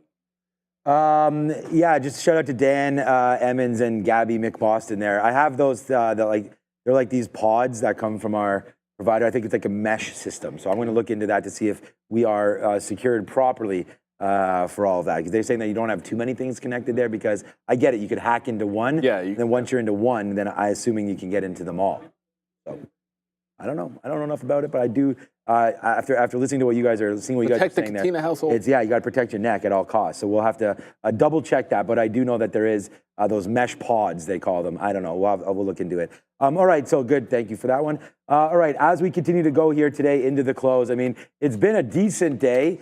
We'll be flat. We've talked about that over and over again here today. Flat to down. I mean, it's not like it's a big day by any stretch, but you know what just helped it out right now? Let's go, man. It's a little bit of a hot dog cannon action for Google. If we can get something in the 30s, great. We've been taking it out. So now we have half left. So again, it's like, I'm not expecting anything to happen here. I want to hold something to see if we can go and actually put up a number. But at the end of the day, you don't have to do that. The stock will only react as far as it will react. We have our stop order. And I just feel like right now, not every day, you're going to go up there and just start hitting trades out of the park. I mean, a lot of us know that if the trade's not there, it's not there. We've already sort of set up for success. I mean, we had some great trades on Meta right here where we went long 532, out 534s, a couple plays there before eventually getting out for flat once we broke lower. Let's see if that wants to continue to work a little bit higher there. Meta. Mara was an interesting name there that came down into 17. We talked a little bit about that today. Gave us a great opportunity there at 1702. These outs are in the 20s before eventually dropping back below 90 and getting out after that reload. So, you know, it's just been one of those days where it's like, if the market keeps going, I know we have good levels. Like, I know Mara would have gone off there. And just like now, the market's at the lows. Like, if it goes, Google will go. And then we'll get the 200 period. But if it doesn't, we're getting some out. We're getting some out so we can absorb some of this, right? So that's kind of like where my mentality is right now. Disney, I have to admit it, although it is a very positive stock for me today, it's not doing anything. And I feel like we've been wasting our time just chipping away at this. So every single time it comes above the 50-period moving average, we're just getting out. And now it just took that dip in. So I'm not sure it's going to happen again. We're long right now, right here at 99s. So it's come all the way back in. We're giving it 10 cents worth of risk. The most we got was about 10 cents. So basically on this reload, we'll be flat. But all of the profits today, which is good because we have profits on Disney, is from this early take where we waited for it to drop into 90. And again, 90 is as it was written. We have it written right here for Disney 90. So when that came in first time, it worked out. It's this last time that's not doing anything. So for right now, there's a lot of talk on, and we talk about this, are we allowed to say MPOX or this or that? But there is more talk all the time on MPOX. So I'm hearing it right now in my ear again. I said the other thing this morning, accidentally. Monkeypox, yeah. I mean, it is what I don't know what, it's not called that anymore, I guess? Well, they officially changed the name. Because it's what, too like derogatory towards monkeys? Well, I mean, let's be real. I'll say it because I can say it. Let's be real. It's because it originates in Africa. It's the same reason why you don't call bees Africanized bees. It is what it is. Okay, no, I mean, that makes sense. I'm not offended by it. I don't know anybody that was offended by it personally, but that's what happens nowadays. So you just kind of roll with the punches. They're all trying not to roll my eyes too much on that one. But what was I going to say? Well, the imbalances did come out. I put it in the chat. the three biggest ones because it was nothing significant. We're gonna get on It's like Enbridge, which, wait a minute, I thought Enbridge, I'd swear Enbridge was a sell. Okay, well now Enbridge is a buy of 2.9 million. Flipped it up. Maybe I typed it wrong. SU and then NU, new. Nvidia, that's an early morning one from 9:30, but only 3 names over a million, a couple of energy names, and I feel like every single day NU has had an imbalance and nothing has come of it. So we'll see what happens there. There was the break of the 80 level, 67.80 that is on Zoom. I did add as it broke down. I'm looking for fills into 67.30, and then we'll see what happens going into the close. Intel, as I said, now this is it turned into, didn't find a place to add to it because I missed during the interview and didn't really get aggressive enough down here. So I'm bidding in front of 20. My trail is moved from here to essentially here in the 20s as that one continues to go into the downside. NASDAQ wants those lows. Tesla continuing to churn through the low of the day. So if you got some shorts, hang on to your butts, I suppose. And if there's a small cap that I'm missing, you guys let me know for sure. What do we have that's actually not falling like an absolute rock? Yeah, you looked at Kava. Kava was doing good. Kava was they had okay, earnings, though. but no breakout. Oh, what Kava's at the low of the day? No. It was Chipotle was doing okay. Kava's at the low. Chipotle was doing a little bit better. Wow, Kava could break the low here. That said, I mean, this stock has performed so well. I just feel like one bad thing and you're back at $90. And that's not even that big of a deal on Kava. And then there's probably going to be people lining up to buy it. Never been there, never tried it, but hear great things about it. It just feels like with a run like this in this market, the risk seems to me like it would be the other way on Kava. I wish it was a little more exciting to talk about right now, but you know, we just got some Google, so we'll just go a little props up because we've been reloaded. We had Raider Trader ask about all these animations, and then all of a sudden he was quiet about them. But that was a good one. I like that reloaded one. Here we go. Google right now, 164.30. We just got a couple pieces out there for 30 cents. Look, it's buying the dips, trying to get out once it makes that move higher. So right there, Google, nice move. We're getting lower and lower on our position. We now have less than 40%, like 38, 39% left of this trade. So we'll see now where we go, hopefully higher. We said the same thing about Disney, man. We're just getting out every time it kind of comes above here. That hasn't happened yet, so we'll put some more offers in and around 10s, 9s, 8s if we do get a spike up on that one. But with the imbalances coming out, as Neil sort of showed and talked about there, Enbridge is there as a buy. These are all brokers. So these are all like early looks, basically. The NASDAQ ones will all be from 9:30, as you can see right here. But all the broker ones are just New York, because right now, if you go on the NYSE, you'll be able to see on the floor all the different imbalances on their boards there. So they just go around here. Our broker will go around and pick them and report them here for us. So that's what all those early looks are. There may be other platforms out there. And we've asked you guys for some help if you have any other platforms that give this information. Yeah, because there's a super chat here, and thank you, Venu, for the super chat. As Sean was just actually saying, you know, do you know asking us, do we know what brokers give the imbalances? Is your trading platform only for Canadian citizens? So first, the trading platform is not only for Canadian citizens. Real Trading has offices and traders. I don't know the exact number of countries anymore, but it's lots. It just doesn't operate in the U.S. So there is a wealth of countries that this operates on and trades every single market you can think of, Forex, futures, crypto, like there's pretty much everything that's available to trade. And as far as the imbalances go, I can tell you that the market, I think they still call it the SIP. I always keep saying the SIP. That's like the market data feed for the US. Like it's in, like the imbalance data is in the SIP. So almost every single, if you got a broker, like they're getting the data. Whether or not that's being passed through to you as a trader on their platform, we can't speak for that. It is passed through to us in the form of our imbalance locator, which probably doesn't look, maybe it looks like other ones. I have no idea because I only trade this. But yeah, that's the kind of thing you should ask your broker. I mean, if your broker works for you, I mean, they're charging you. So you should be asking them, hey, there's a market imbalance feed for pre-market in auctions and the closing auction.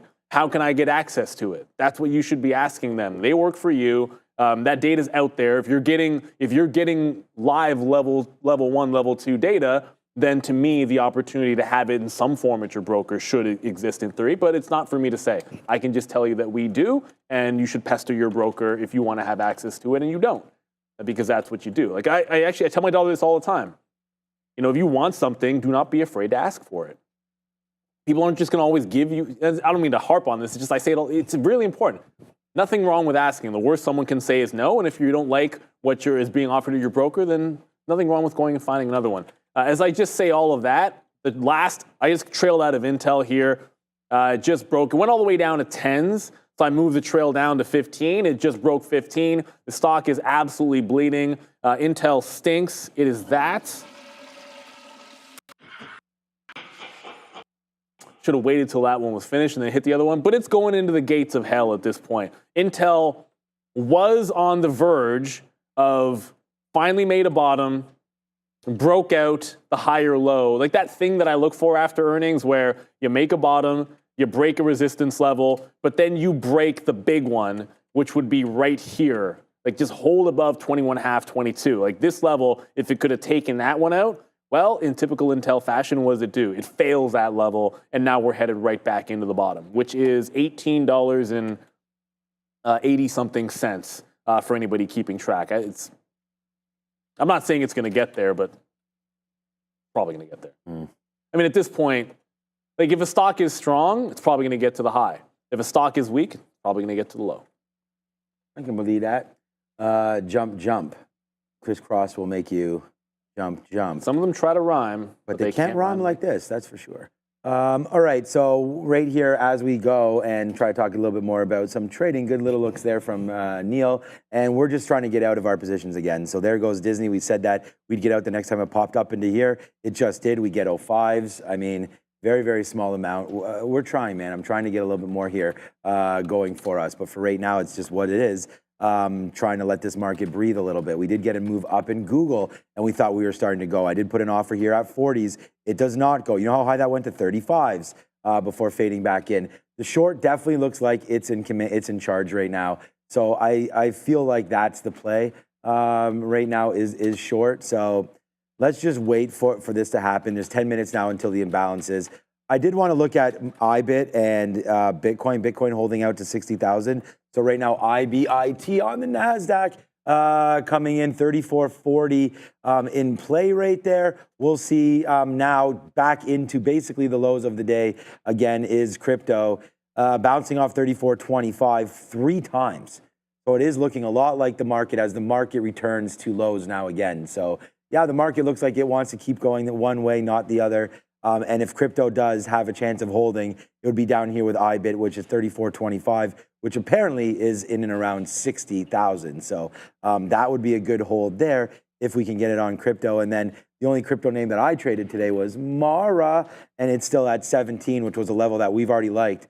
But again, here into the close, not much happening. We took it there, 17. Our best fills are in the 20s. That's actually 26s, a couple 24s and 25s up here. Then a 50 period, then one last reload at 17, one last there at 95, and then out on a 90 break. So Mara will be roughly a flat stock for us. I mean, I wish it was a story to be told higher, but for now it is not. It is Mara, and it looks like it wants to go the other way right now. So we'll have to wait to see what Bitcoin and crypto does. But if the market breaks, then it's just more downside. I don't know if you eventually put on a no. You still have short ZM. So I covered. Oh, Nvidia's a sell. What do you mean? Oh, that's from 9:30. That's the early one. So that's the other thing about the imbalance locator. Make sure if you're here at Real Trading, I would urge anybody, like you want to make sure you have the market time up because that way you don't mix up the imbalances from this morning, which are still there, or from like an IPO that opened in the middle of the day, or a stock that halted. So you're only looking at every single imbalance, but it'll have some lingering ones until it gets new data. So that's Nvidia. Nvidia maybe that was a hint. I don't know. Nvidia, $1 million to sell at the open. Maybe that could have been a hint for us. But at that moment, the original plan still stood, which was look for dip buys because every single day it worked. And sometimes that's just how it is. You look for a trend in the stock, and you might trade the same thing 7 days in a row, and it works. And then the last day, it might lose. Just one thing for Snowflake, eventually did hold 116, not 115. I'll be looking for a continuation play on this tomorrow because it's going to be SSR again in tomorrow's trade. And it is down around that 115 that I was looking for. Bounce play after 120 did not hold. Even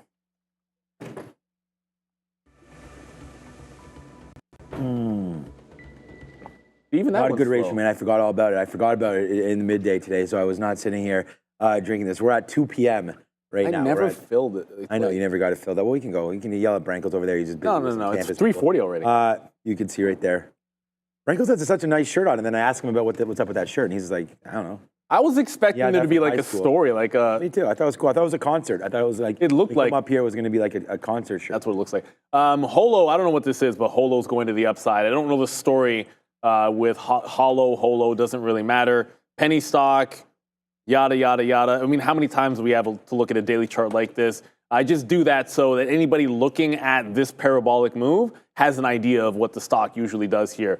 I'm not entirely sure what's making it go to the upside, but it is breaking out a double top here on HOLO. I'm not chasing it. With only 5 minutes to go to the imbalances, I've got Zoom, risking about 25 pennies on it. I actually checked that. My stop is tighter than that, so risking 20 cents max with slippage on Zoom, but it's just holding the line here, triple top at this 68, lower high at this 68 level for now. So looking for that just to retrace back into 67.30s. Sometimes if you talk about it, you get it, and there it goes again. Neil had that example about his daughter. Ask for something and you'll get it. Well, we asked for 50-period moving average, and we got it. So right there, we sat there. We took that fill as it comes back up. That's 164.38. So we were just ahead of it. That's literally where it was. So we will take that price, and that was a good one. So now we get lower and lower on our position, 30% left of this reloaded spot. And again, like this is what we're doing. It's just a matter of trying to catch some of these bottoms. I think the risk right now is just like, there's the short. We should have been in Qualcomm, man. I mean, I don't know what really, I mean, all we were looking for was past support and resistance. We came up here to 170.50, and it was breaking 170. It was right here at the 200 period and starting to go lower. Then we take the 50 period, and then down goes Qualcomm. So that's definitely something here as we get into the lows of the day again. All right, well, Google just popped again. I'm going to take another opportunity to get this out. I'm at 48s.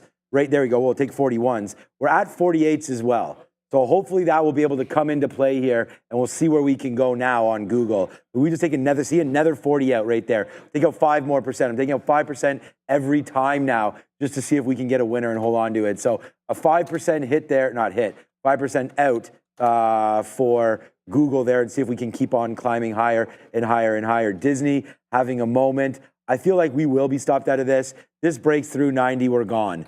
It's come down, it's wicked a couple times. Feel pretty lucky to have not gotten taken out of this, but right now it is pain trade with Disney. Let's see what it wants to do. We're almost out of all of this as well. Yeah. Actually, for this one, we still have about 40%. So it'll be like a flat trade. We already talked about all the money made early on Disney. Right now, it's kind of just, you don't have the short, you have ZM and you have Intel. No, this is at the highs. Like ZM's very different from Intel. Intel's been bleeding all day long. I mean, you got to find them, right? So yeah, that's sort of the thing. Like I was looking at a bunch of other stuff, but okay, so Zoom, I'm out of the shorts from here, which were in the 90s, because it just tagged that 60 level. But then I added when it broke 80, so I have the 80. Like then now I've got the 80s left, right? So you get two different prices. I mean, obviously it's an average price, but we've explained this before. 2 fills. I have the latter one now, looking for this to get down to the 30s or 40s. I've tightened the stop up because it's 347. So we're running out of time on the day. It's one of those types of days. I'm not going to get it all back. No question about it. But it got close, but it's one of those days where even if it could have found something else, maybe like 1 or 2 more good moves certainly could have done it. Zoom doesn't seem to want to get down to VWAP for anything crazy. There was something else I was going to say. It was the earnings moves after market. We didn't really go over any of the expected moves. That's what I want to do before we got to the imbalances. I usually try to get this for you guys. But the big ones after the bell, you've got Intuit for 5% expected move. Workday, 8% expected move. That should be an interesting one. Does anybody care about Raw stores? That's 5.5% expected move there. I shouldn't say that. Maybe people do. And then Kava. Kava's the expected move 11%. It did 7 last time, and it's got really good options volume. So the ones reporting aftermarket, it's got the biggest options volume. I'm expecting Kava to be the big one in terms of volatility this afternoon after the close. So Disney just came out. I mean, we did talk about that. I'm not going to give props up, but at least we're out of that trade now. We don't have to worry about it. There's the out at 90s. We actually get, well, those 89s. 90 break is the out, and that's it. We actually get 89s. I think we actually got 89 change there, so we get a couple mixed up trades. But you know what worked while that was happening, and this is what I'm saying. Disney downside, right, was never really working properly. But as you can see here, Google is working now as the market starts to go back up. So looky, man. Again, out more. We now have 20% left of this trade as it continues to go. So honestly, man, although Neil's holding on to that short, and on Intel, or out of Intel, but the idea here is that Intel's at $20 now. The idea is that you try to hold on to something and see what can happen. So that's what we're doing right now for Google. Good trade there off that bottom. It's really the only one that we've had. It's the only Mag 7 name holding the low, I think. Well, maybe now everything is because of this little move up, but I think you're right. It didn't really. No, Apple's not really doing anything. It's trying to hold it. I feel like they're all holding it right now. Not Tesla. Is that? Did we put Tesla back in the Mag 7? Not Nvidia. No, Nvidia's bouncing. Now, I'm talking about like the low from like hours ago. Yeah. From the beginning of the show. Like, this is what I mean. This is not holding the low. I guess Tesla's not Tesla's probably not considered part of this anymore, I suppose. But fresh lows. That's all I was getting at. It's, to me, relative strength just means you're doing something different. So that's 2 o'clock, holding the same level as Google. And Tesla's getting bricked right now to the downside. Ugh, man, that's ugly. That's ugly. Look at it lose that $220 level. The imbalances are coming in about 15 seconds or so. I'm just going to tighten up the trail, and that's pretty much it. And why? Oh, that's right. I had a stop breakout order on Apple. I just canceled that. Spoiler alert, it's not breaking out. So 5 seconds till the imbalances. Yeah, I wouldn't be surprised. The way this market is trying to bounce here after a big sell day. Or sells, I mean. AVGO just popped up. Nvidia, $6 million to sell Nvidia. Ouch. 1.2 to buy on Amazon. Broadcom, 1.3 to sell. Alphabet, 1.2 to sell. Cisco, $1 million to sell side. Is anything else down here? Affirm to sell, 800,000. Intel to buy, $20. I guess I got to buy it at some point. Apple, small buy, 500,000 as well. So the big one's Nvidia to the sell side there. You know what? I said I was going to be on the level 2. I said I was going to be on the level 2, then I actually wasn't on the level 2 of Nvidia. Well, that was 24s. It was up here at 24s. Oh my goodness. Was it? Okay, I punched short immediately. I mean, it's not doing anything, and I just to have some fun with it. So now, that's still Google. Hold on. So Google goes the other way. We actually take a piece. Actually, we did not get a piece. I tried to offer 40s. We miss it. But there's Nvidia with the sell. There's Amazon with the buy. We talked about that. Oh, there's Google with the sell. So no surprise, Google's heading to the south side there. That sucks. One right, one wrong right now. Google pulling back in. All right, right back into these levels. Let's take an opportunity to get something out. Look, we were happy getting it out in the 30s last time. We should be able to do it again here. Now, if it does break back down below, that's, again, you play the game. We talked about only being down to 20%, so I'm glad we talked about that. So now this hit is irrelevant. But here we go, downside now for Nvidia. We play that short. Here it comes back in, man, again. Let's see. Sometimes trading's easy. That's what we're trying to do here, is make easy trades, not hard trades. And now we're trading with data, not against data. So you are now 5.61 to the sell side. Look, it was already 18 million to sell. You got to add 13 plus 6, I guess 19, 18 and change million to sell already for Nvidia. So let's see if that continues to make the move lower here. We'll see if they can pair it all off. That would be 355 is when we get a little spicier with it. I can see that it's not really making too many lows there. We're going to bid 42s here if we can get that. Make it quick 20 cents. We're short at 62s. There it goes, bouncing off that level again. So watch out. Our stop is breaking 124, kind of where we started this mess from. So if it goes back up to there, obviously you're going to get paired data. And trust me, man, the data that we have, it's great, but I'm telling you, it's going to be delayed. Like when this thing flips, it's going to flip and Nvidia is going to be gone. So we're just playing the game right now to see if it stays and if it gets lower. Right now, it's right where we shorted it. Not much happening here with Nvidia. So kind of a nothing burger here to close the day, but it did send Nvidia down about 40 cents. Yeah, and if you're wondering, why Sean's saying 355, imbalances drop at 350 is usually a major pairing event at 355 where you get a huge update. Most of the big imbalances are going to change significantly. I'm not saying Nvidia goes to 0, but probably goes from 5 million to something like 1 or 2 million. Sometimes it'll even flip to a bid. And when that happens, the algos are literally piped right into it and trading off of it directly, not seeing the number change and then trying to hit a key. So you want to have that stop out in front of that and not wait for it to happen. That's why Sean's going to have, like he said, you have a stop already because you don't want to be trying to hit that button if you see it flip to a bid. Zoom. I did get some out when it tagged at 60, but just took some more out, the break evens, and I'll probably just cancel this bid in here. We'll see where it goes. I'm going to tighten it up to the 80 level. If it breaks here, I'm out. If it flushes, let's just see how far it does want to go. Dr. J says Rivian taking 2-day lows. Tell me Rivian. Really? Oh, but it hasn't broken it yet. Not yet. Okay, Rivian, don't do it. Do not break this low because I'm not taking a flat bottom break at 354. There you go. This is the one I wanted to take if it did this at the open. Well, I mean, now you put it on the old iPad there. We'll see what happens tomorrow. That's exactly what I'm going to do. I know. I already have like 13 Here written comes down on it. So Nvidia. this one is that. Here comes Nvidia. It's not been good for Rivian. Leave it at that. I mean, I'm like debating with the same thing with Google as it breaks lower here and we will be stopped out. Like this would be a reload spot for us on Google right now, down to 164. But we're not. Oh, we get that fill there. Oh, okay, we did get a fill there at 30. So once it danced around there, we only have 15% left. I was just looking at the stop orders, make sure it was all correct. But we did get a fill there at 33. Okay, that's that fill that I thought we got. We did. So break. Okay, I guess it just broke. So we got out there on that break. I'm assuming it broke. We got out. Let me just check what fill we got. Nvidia's working. See, how did that break? We got 91s as an out. So I guess it didn't break. And we did get that Nvidia there as well. Oh, that's too bad about you, Google, because I don't really feel like it did break there. And there goes Google right back up, but it might have. So it doesn't matter. We only had 15% left. Google, I mean, we made just as much money now on Nvidia, which isn't that much. We get 42. So that's 20 cents right there. Now we'll wait as the flip is coming right now. We're going to get punched out at 4s if it does come through. Here it is. It is still a sell for Nvidia. So there's the nice downside push for Nvidia now as it gets jiggy with that. Nice move down for Nvidia. Bang, bang, bang, bang as it stays now. Look what Google's doing, by the way.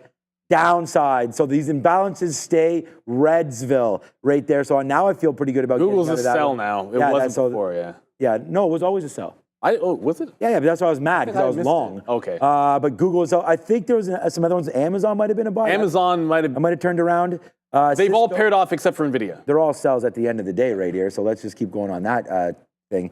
There's Nvidia. So out at 30s, out at 40s. We got 42. I think we got 31s there as well. So 28s we got on Nvidia. Wow. So nice move down there to end the day. And like I said, man, it's going to be relatively uneventful. We'll be flat on the day. So I mean, I'll take it on a day like this where it wasn't looking that great early. I always, just to that point, I almost got there myself. But you know what? There's something to be said about a day where if your initial read, which was longs, ends up this way and you're close to flat or you didn't have a disaster day, that's a good day. It's a good day. So shout out to that. And the baby blue as well, because let's go Blue Jays. I'm going to the Jays game for the first time in a long time tomorrow. But I'm going to get on up to this. Only 3 minutes to go here. It's Cincinnati, isn't it? Or no, they switched? No, they played Cincy. I think I don't know who's coming to town over next. there? Ellie De La Cruz. Nikes. I'm actually surprised he's not a basketball player. That guy looks like he should be a shooting guard for somebody. He's like 6'4", 6'5", could probably jump out of the gym. Probably. I mean, I was watching it yesterday, and my daughter goes to me, she goes, so Daddy, did you know that you can just get second base because they tried to pick you off and they didn't get you for 3 straight times? Yeah. And I was like, I didn't even realize that. And then she rewound the TV there because we still got cable, you know what I'm saying? So she rewinds that little box there and she shows me, yeah, our guy tried to pick this guy off 3 times, missed every single time, and then walked. And then the commentator is like, well, he probably would have stole the base anyways. So it's probably a good move. No, the third time, if you try to throw him out, you have to get him out or he gets the base. So a good base dealer forces you to check play. You are muted apparently. That you just muted yourself. Yeah. No. I get the. I'm going to the desk anyways. Good luck. If you have anything, you're still in Nvidia. Get to the downside. I'll meet you guys for the aftermarket show. All right. Yeah. See you, Neil. Take care, man. We'll see him very, very soon with Danielle Shea as we go. But yeah, it was just like, wow, this guy has 61 stolen bases now, unless he got more yesterday. Great prospect there in Cincy, obviously. Hats out the bag on him for show. All right. Yeah, mic drop. Yeah, that's basically what Neil did. He just dropped the mic there and left. So that's an on-air mic drop. All right, Nvidia. I almost feel like we could hold this into the close, into after hours. I mean, the sell is still here. It's going to flip up and try to rip up here. But I do feel like there's one more whoosh coming. Let's put a bid here then to see if that is the case. Downside into the 20s. one more time. See if we do get a little whooshy action here into the close. We'll put it down at 123.20. See if we can get that, make 40 cents to end the day. Look, no matter who you're trading with, I hope you had a good day today. Thank you to everybody that was part of this team. We talked about the campus program. Thanks to Brankos for coming over and explaining that. We had Sharif and Adara trading during the midday. I want to thank Firefly for coming through as well, the CEO that came. I want to thank Andrew Rader for coming on and giving us that great content, as he always does. Go find that kid immediately. Really like him. So go find Andrew there on TikTok and probably on TikTok. Actually, I don't even know if he is. On Instagram or on X for sure, Andrew Rader. Yeah, so that's it, man. I mean, let's just check back to see what was happening here today. Tesla, at the end of the day, down, wow. I know Kyle Burdett. We can talk about him because I saw on the midday there that he was talking all about these shorts for Tesla. So unlike Andrew Rader's shorts, these ones are hot fire. Coming back in now into 210, 211. Nice, huge move down there for Tesla. Unbelievable that my number one stock today is Tesla, going long in the first 20 minutes. What a short there. We've learned more and more lessons today, man. And that is the trend is your friend. You got to be part of that early. We're happy to be flat today, but we should be up a lot or down a lot. Either way, good to be flat today. There's Nvidia. I guess we're not going to get that last second little dump off here, as we do only have now, as Adair comes over. Now 20 seconds left on this countdown. So we'll hit that. We'll see what happens with Nvidia. Our trigger is to get out anyways on the upside. Here we go. Now, with only 10 seconds left, 8 seconds left, 7 seconds left. Good day trading. What will the NASDAQ be down? It looks like 1.6%. 3, 2, and 1. Let's ring the bell.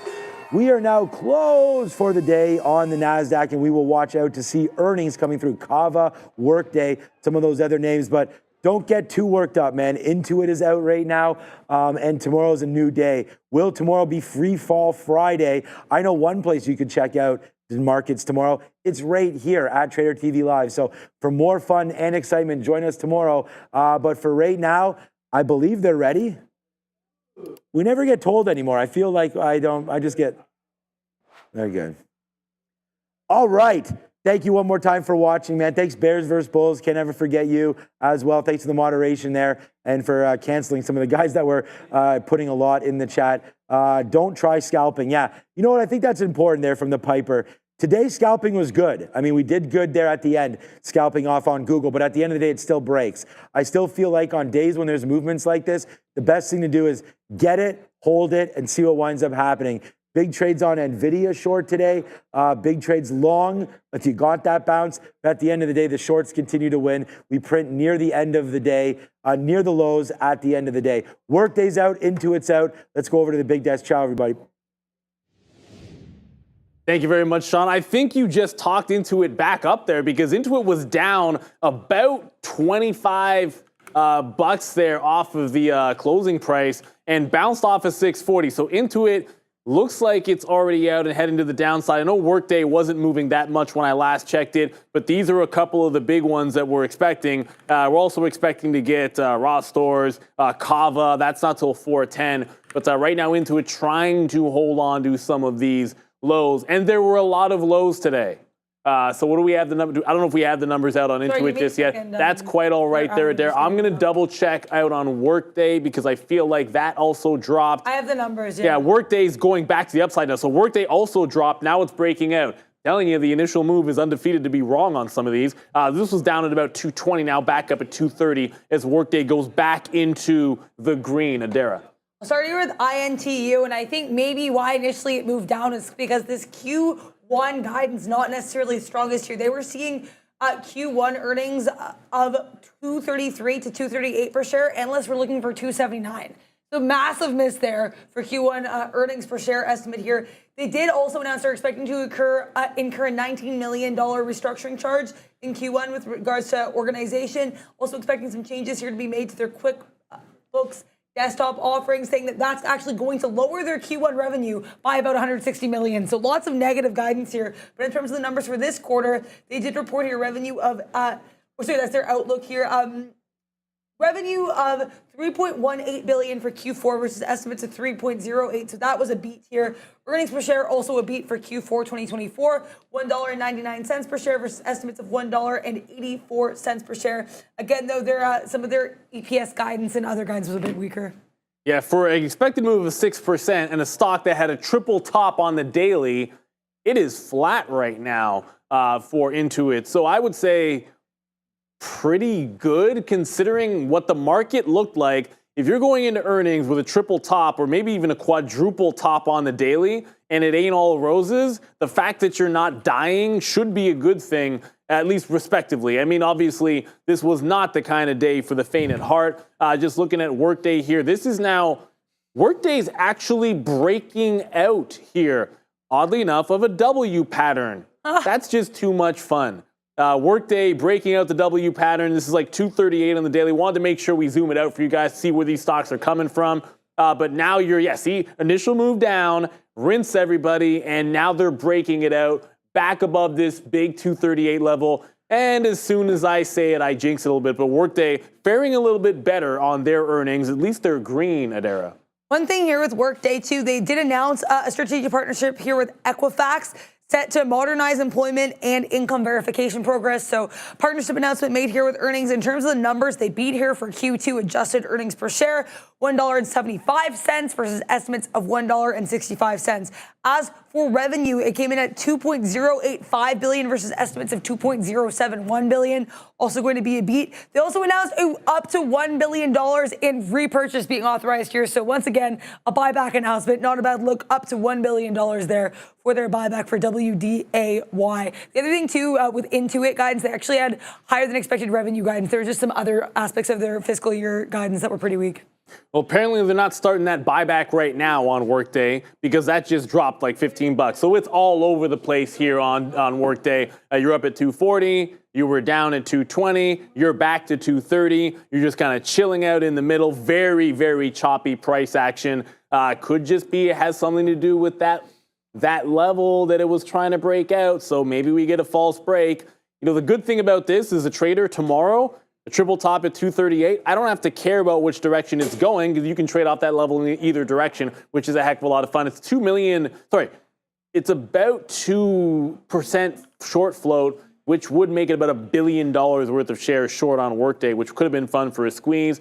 I do believe Bill is out. Adara. So would you be shocked to hear another buyback announcement here? I'm seeing that apparently they've announced a $300 million share repurchase program. Not super surprising there, given kind of the trend we've had with a lot of these buyback announcements, especially this quarter. In terms of their actual numbers here, they reported net income $63.9 million versus estimates of $51.8 billion. Revenue, million, not billion.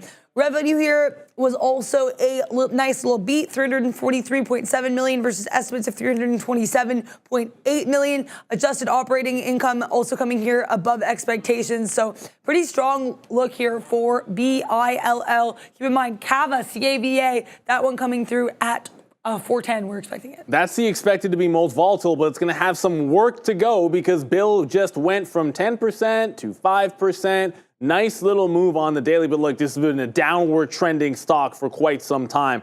And so it doesn't take much for a bigger percentage move when your daily chart looks like that. It's simple math, right? So Bill was up at $56, $57. That was a wick high. Now it's retracing back in. This is a whipsaw action in the pre-market, in the post-market here. None of these earnings names are actually managing to hold cleanly. It's a break of the low, then going higher, or a break of the high, then going lower. So very choppy and wicky aftermarket so far. No clear direction on either one of these. But there was a clear direction today. While we wait for Kava in a few minutes here, yeah, that direction was down. No questions asked about it. We'll get into, do we have more numbers here, Darren? We got Ross Stores here as well, ROST. They're another one that they just came out here reporting Q2 sales, $5.287 billion versus estimates of $5.248 billion. That would be a beat here in terms of their earnings per share, $1.59 versus estimates of $1.50. That would be a beat as well. They're also seeing comparable sales growth here for Q3 and Q4, basically 2 to 3% on top of 5% and 7% gains respectively in 2023. So they're seeing a little bit of additional growth here, it looks like, for their comparable sales. Worded that in kind of a weird way. I love when people word guidance in fun ways. But yeah, generally a beat here for the top and bottom line for ROST. And again, still Kava on watch. Every day I'm hustling. That's right, Ross, do it. Finally, there's something that goes clean to the upside. Blue sky setup on Ross. I know I'm jinxing it Rick now. Ross. Was that on purpose? Of course it was on purpose. I figured. I know you. Come on. You knew I would get that. I know you get it. I know the viewers. Hopefully you like some of that joint. But breaking through, blue sky setup here on Ross Store. So this is the one that wants to go. You just broke out the top. There's nothing for levels to look at. It's only 4% for now, but you like things that are going to new price areas. If you can break it out in this market, then I think that's going to bode well. It was at like 152 double top on the daily. Now you're checking a 160, 161 now into the upside. So Ross, hey, you're right about that, Peaceful Island. Ross, back to school sales. Why not? You just want something to show you a little bit of strength so we can get some guide in there. Kava, we got 1 minute, I think. Kava's supposed to be at 410. It's 409 right now. Gonna have the eyeballs on these guys. As there's been some action. I mean, there was a big press right at 4 o'clock. Why do people do this? A lot of risk. If there were buyers going into this, good luck to all of them. It's right back on some of those lows here for Kava. Just to line this one up on the daily chart, this has been this has been the best IPO in quite some time. It's been a strong upward trend here on Kava. But the fact that you're at these highs, man, that seems risky to me in this market for something that doesn't always have the best PE. For lack of a better term, it is an expensive stock, but then so is Chipotle, right? So Kava not out yet, still trading a little bit flat here and just looking for a big move, I think, at some point upcoming. Until that happens, just a quick reminder, we're going to have Danielle Shea come on. We'll talk a little bit about the market moves. There's Kava. Bye-bye. Upside, immediately to the upside to 110. That was a clean break. Look at the gap there. Went 04 all the way to 110. I don't know what the numbers are, but they're looking like they like them here, at least temporarily. First move into 110, now 112. Kava just can't be stopped. This stock has been unbelievable. And remember, it's like 10% short. And it's breaking out all-time highs here. Of course, it's an IPO. What are the numbers here, Adara? These are pretty solid numbers here. Earnings of 17 cents per share for Q2 compared to estimates of 13 cents per share. That would be a beat. Revenue here, 233.5 million versus estimates of 219.5 million. A beat. Now, also, they did have here same restaurant sales growth of 14.4% for the quarter. That would be a great number. They're also seeing 8.5 to 9.5% same restaurant sales growth for fiscal 2024. So great look here for CAVA. If I see any other numbers coming in, because sometimes we don't get everything all at once, I will let you guys know. But those are some pretty great numbers, Neil. Yeah, initial squeeze right back into 105. So it broke out 105, got to 112. You're right back into that 5 level. Just a triple top on the day here. So would make some sense if support turns into resistance and vice versa. That's where the bots seem to be picking it back up in here. Liking that report from Kava. Strong day, at least for them, in terms of holding out some of those highs. Like some of these things, like this is at least one of the stocks that just never broke the low. It's hung on. We're talking about this in the afternoon. Just did not want to break those lows despite trending down. That's how you group things, like how weak were they relative to everything else, because it was a red day. You guys can see the sector board here. Even the weed stocks down, K-Web looking nasty. Oh my goodness, UNG, what are you doing?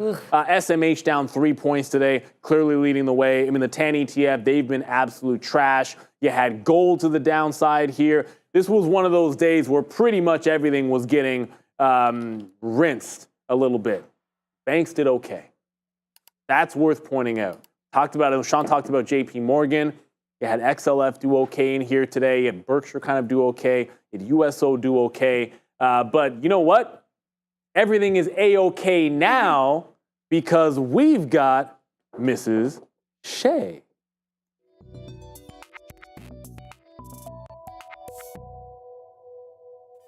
Welcoming in Danielle Shea, Trader Danielle from Simple Trading. How are you doing, Danielle? Wild market, fun market, especially if you were short early. I don't think I was short early enough. That's what I was read on the day. But how's your day going, Danielle? It's going great. How about you? Well, it's a lot better now. Sean and I were talking about this. There are times where if you're bullish in a general sense, like every single day in a move, and you start things out looking for dip buys, looking for breaks to a certain extent, the day where it dumps on you, it's going to be hard not to take some L's. And it's just kind of like lose as little as possible, try to claw back as much as you can by joining the trend. And sometimes you get all the way back. Sometimes you get as much back as you can. The key is not to bleed yourself out. So I'm happy because that didn't happen today. It got pretty close to back to green, which is sometimes all you can ask for. But wow, life of a trader never rests. And we get absolutely no rest. I don't know if you know where to start, Danielle. We get this revision of 800,000 on the non-farm, which obviously was moving the market. We haven't even gotten Nvidia yet next week. Microsoft bleeded. All of the big caps were bleeding before we even got to the earnings on Nvidia.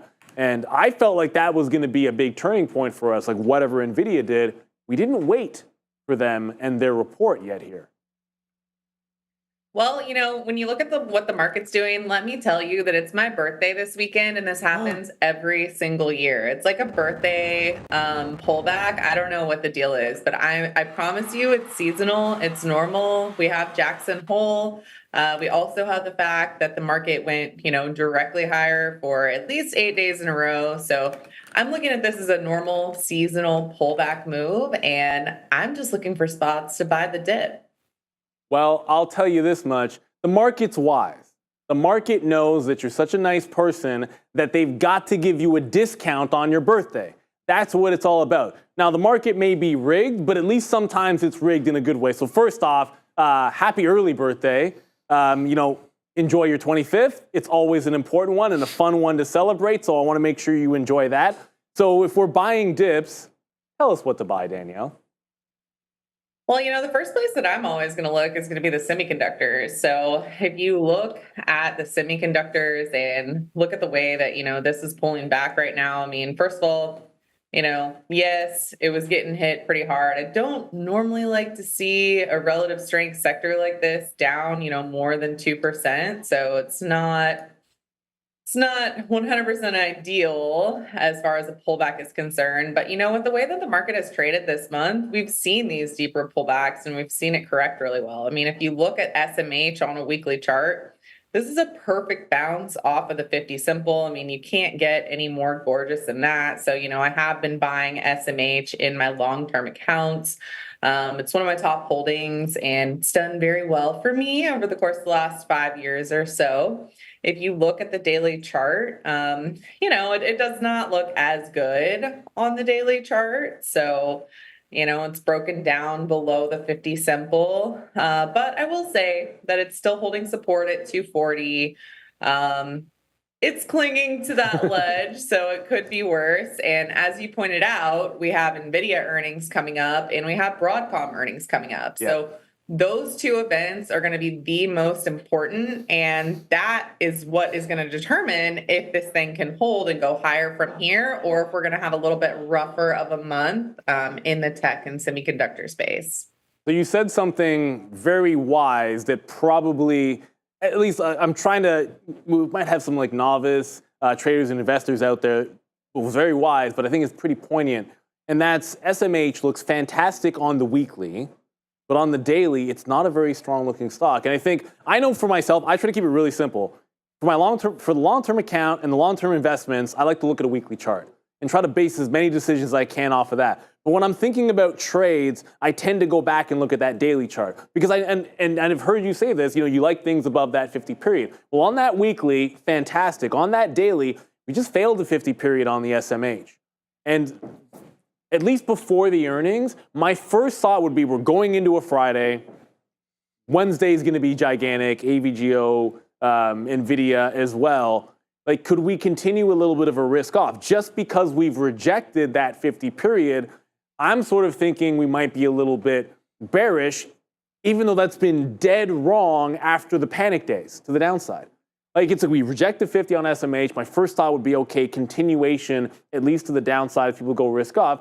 Yet that's been exactly wrong on all of the weakest days. You usually want to go on the next day thinking where to buy. So what's your thought, if you have any, specifically, if we go into some options expiration tomorrow? Well, the 50 simple is absolutely critical, and it's a level that I use to buy or sell all the time. I mean, if we have a breakout on high volume up above the 50 simple, that's a great spot to buy, especially because it's right near support where you can define your risk. And at the same time, if you have a breakdown below the 50 simple, those are great spots to sell.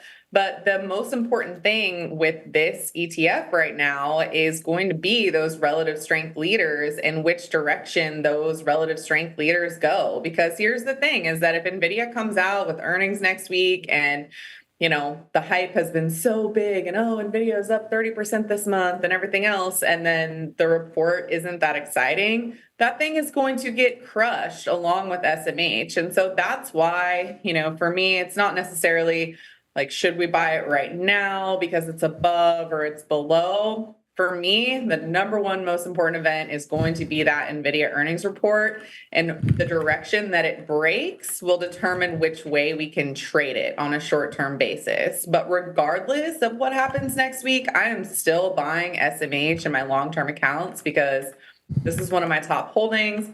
It's done really well. I think it's going to continue to do well. And it's not that often that we get pullbacks like this. So I like to dollar cost average when we get corrections like this. Yes, and I feel like I try to trap you every single time you come on. I try to trap you with a question where I know the answer for your plan and you never deviate from it. So for everyone that maybe you're tuning in for the first time watching Danielle, you're going to be back now every single week if you're watching for the first time, because I'm sure you're enjoying it. But going into earnings, you make those plays 2-3 weeks going into the earnings, and you're not touching that sucker like right before. So when I threw that leading question in there about Nvidia, the 50 period, and the SMH and the 50 period, I kind of knew what the answer based on your plan should be, and of course, stick to the plan. And I do this on purpose because everyone's going to be different. Some people like to make bets going into earnings. I'm not here to say that's right or wrong, but you've got to be able to do you. Daniel, we have a question from one of our, in the chat here that I know Adara has. So I'm going to throw you over to Adara because one of our viewers has a question. Hi, Danielle. Thanks for being here with us. We have a question from someone in the chat named Elon here asking about the implications of this large candle we had here on the daily chart, of course, with the market. I think a pretty steep sell-off across the board. Yeah, of course. What chart do you want to look at? NASDAQ or S&P? It's not specified, so I guess we could let's do the Qs. Let's do NASDAQ. Thank you. Perfect. I always love to look at the NASDAQ because for me, I mean, I know a lot of people look at the S&P, but I just feel like the NASDAQ is always the leading index. So that's typically what I focus on. Okay, let's look at the daily chart of the NASDAQ futures. That's the one that I generally use. So there's a couple things I'll point out here. I mean, number one, if you look at this daily chart, I mean, you can see that we had a bit of stagnation, right? We had about 4 days where we're hanging out right at the 50 simple. So like I said before, that 50 simple is just such a key level. If you break up above, it's a buy. If you break below on high volume, it's a sell. Today, we were down 1.5%. Typically, I would say, 2% or more is a significant move. So while it's not great, it's not that bad. So I don't think that it's that significant. I think that we did break below the 50, but we're still holding the 21. We're still holding the 34. We're still holding the 100 simple. And we're also still holding up above 19,000 and 19,500. So those are really critical levels in the NASDAQ futures. I just feel like, yes, it is a little bit of a volatile day here. And, yes, you did see high volume selling throughout the course of the session. But here's the thing is that everybody was long. The market has shot directly higher. The put call ratio was incredibly low, which was demonstrating the fact that everyone has calls and everyone was long. So when you have a low put call ratio like that, and then you also have the index that stagnates for a few days, all you need is just a little bit of a catalyst to cause people to panic and start to sell. So I'm looking at this kind of reaction as just completely normal after we've had a big rally. I don't think it's that concerning yet. If we do get a gap down tomorrow and then another big flush, which by the way, like I told you, seriously, it happens around my birthday like every single year. So it's normal. I would just say that I would want to see the NASDAQ stay up above, well, definitely 19,000, but let's call it at the 21 EMA, let's call it 19,300, 19,400, because that's where we have some other critical support. And I think we would still have room to the upside. Fantastic answer. Thank you so much, Danielle. I love that we can put you on the spot, and I know you're going to always give a great answer to everybody. So we're looking for potentially not disaster just yet. I want to remind everybody, I said options expiration tomorrow. It's Jackson Hole as well, so I should point out we're going to get Powell's speech tomorrow. That could be a little bit of a catalyst. Is it going to spook things more than that revision and the move that we already had? I'm kind of thinking he's not going to move us more than we had today. And a lot of times you go with these expectations after a big volatile day, and it doesn't end up any bigger.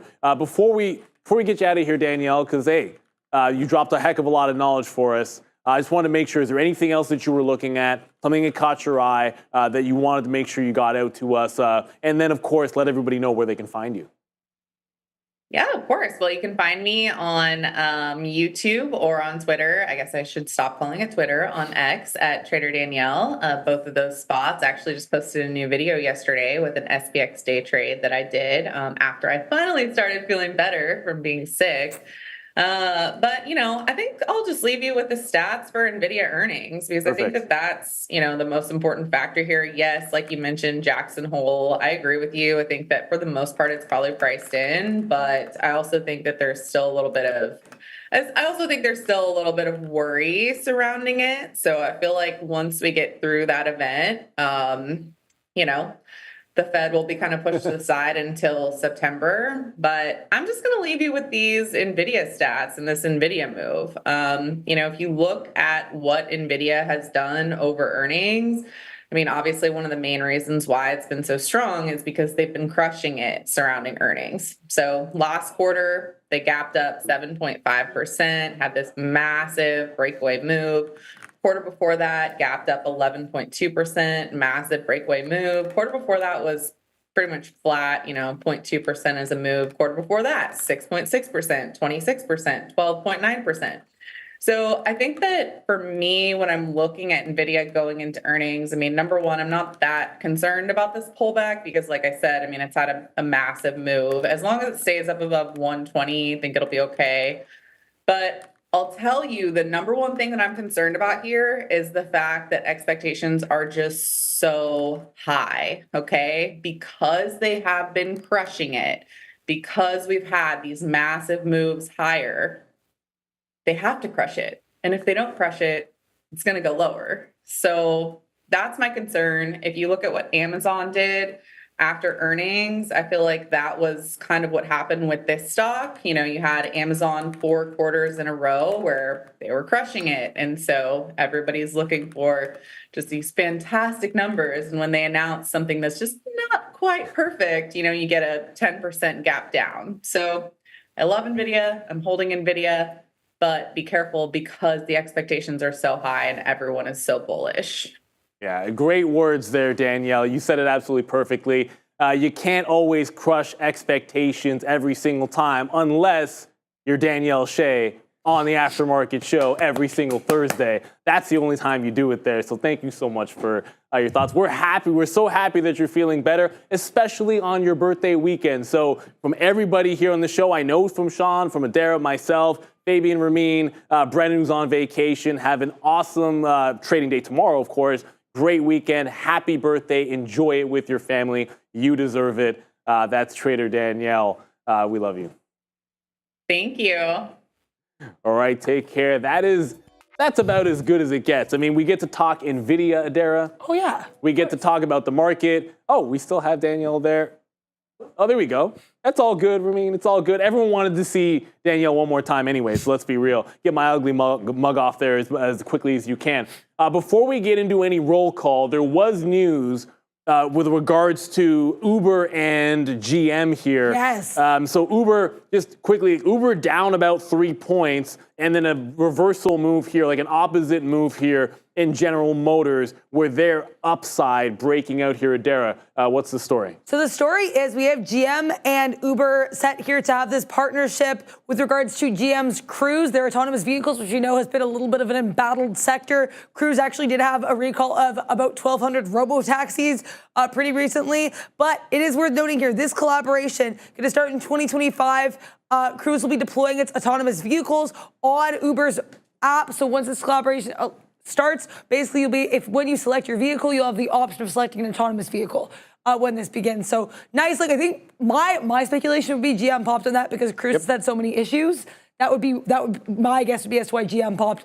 Uber also did run up a little bit earlier in the day on a Josh Brown pump. So that could that's worth noting as well here. So Josh Brown continuing to send these stocks uptown and not downtown. You know what? At least he's been consistent with Uber. I know he likes them. He always is. But if you just happen to know he's going on talking Uber, usually you can actually get a trade off of that, believe it or not. But before we get into roll call, we were just talking about the long term. And if you like something on the long term, the 200 period moving average, well, guess what stock dropped into its 200 period moving average after falling on earnings, and we just referenced the story, and it's back to the upside.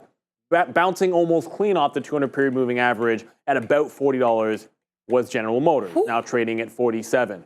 It's not just a pretty, in this case, green line in the chart. I think it's actually a different color on mine back at the desk. It's not just a pretty line.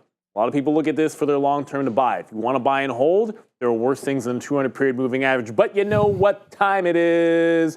It is the time where we give thanks to all of our viewers out here. We give thanks, of course, to our fantastic guest, Daniel Shea. We give thanks to Bears versus Bulls, the best moderator out there. And we do so by allowing our favorite roll call reader, Adara, a chance to read your names off, get your names out there. I'm going to get mine on right now, so get them in. Let's have some fun with it and wrap it up with a roll call, Adara. Thank you very much. Shout out to Ramin. Shout out to Fabian, who's not here right now, but shout out to Neil as well for being here. Everyone, I'll shout out everybody. Bears vs. Bulls killing it every single day. We've got Bears vs. Bulls. We have Daniel, JP Swede, Andrew Chow, Alex Diaz, Atef. We have Mahishu. We've got Eli. We have Andrew Chow again here. Michael P, Mr. IN, Joshua Lee Mallory, Easy Trader Lava, Michael, Holly, Robert Vitale. We have Mike Breeze. We've got Neil Roberts in the chat, Chris J, Mohammed. We have Saad. We've got Finch J. We have Travel Buddy Marcelo, Mike, Walter. We've got Swirling Brain, Pillsbury, Giovanni, Wrinkled Hippie. I love that name. Donkey Trader, Yatube, Marcelo. We have Phil. We have Eldana. We've got Hans. We have Paco. We have Hassan. We have Martin, Sam, Marlon B, Marie Al Mohammed. We have Mike Dreiter. We've got Dan McIsaac. We have Bright Awakening. We've got Tay2, Certified The Real Tech Geek. Derek Thompson, Trader Lucy, Janik. We've got Kamanish. We have Josh. We have Sam. We've got Nightmare. I love that. That's a good pun there. And I'm going to start with Amir. Wealthy G Money. Great way to end there. So I'm going to be here with you all. I'm not going to be in the midday tomorrow. That will be Sharif and Obi. But I will be here tomorrow as well for everything else except for the midday. Fantastic. That's right. I actually forgot about that. That's right. We're going to have Obi stepping in on the midday for Adara. Oh, boy. That's the line. It's oh boy. We love Adobe. We'll miss you on the midday, but it's only Sharobi tomorrow, I guess. It's Sharif and Obi. It doesn't work as well because it's not actually a stock. But. I mean, I can't say Shinobi, but no, Shinobi sound. I like the closest you're gonna get. It's close. Shinobi being, of course, a video game, but that's okay. That's well before your time. I've heard of it. Like I knew it was a thing. I knew when you said it, I knew it was something. Yeah. That's what it's all about. So hey, you guys know the drill. We got the best community out there. It's going to be another one. You saw the volatility today. Take a breath. Remember that at 8:30 tomorrow morning, we do this all again. The market is the greatest gift in the world because every day is a new day and a new market and a new opportunity. And we'll be bringing it right back for you live. All the fire, all the trades, win, lose, or draw. We'll just give you the goods here at Trader TV Live. So buckle up. We'll end the week on fire. Shout out to the entire team. Thank you so much to Fabian, Ramin, Sean, Brennan on vacation, Obi, Sharif, Adara, and of course, all of you. See you at 8:30 tomorrow morning. Guys.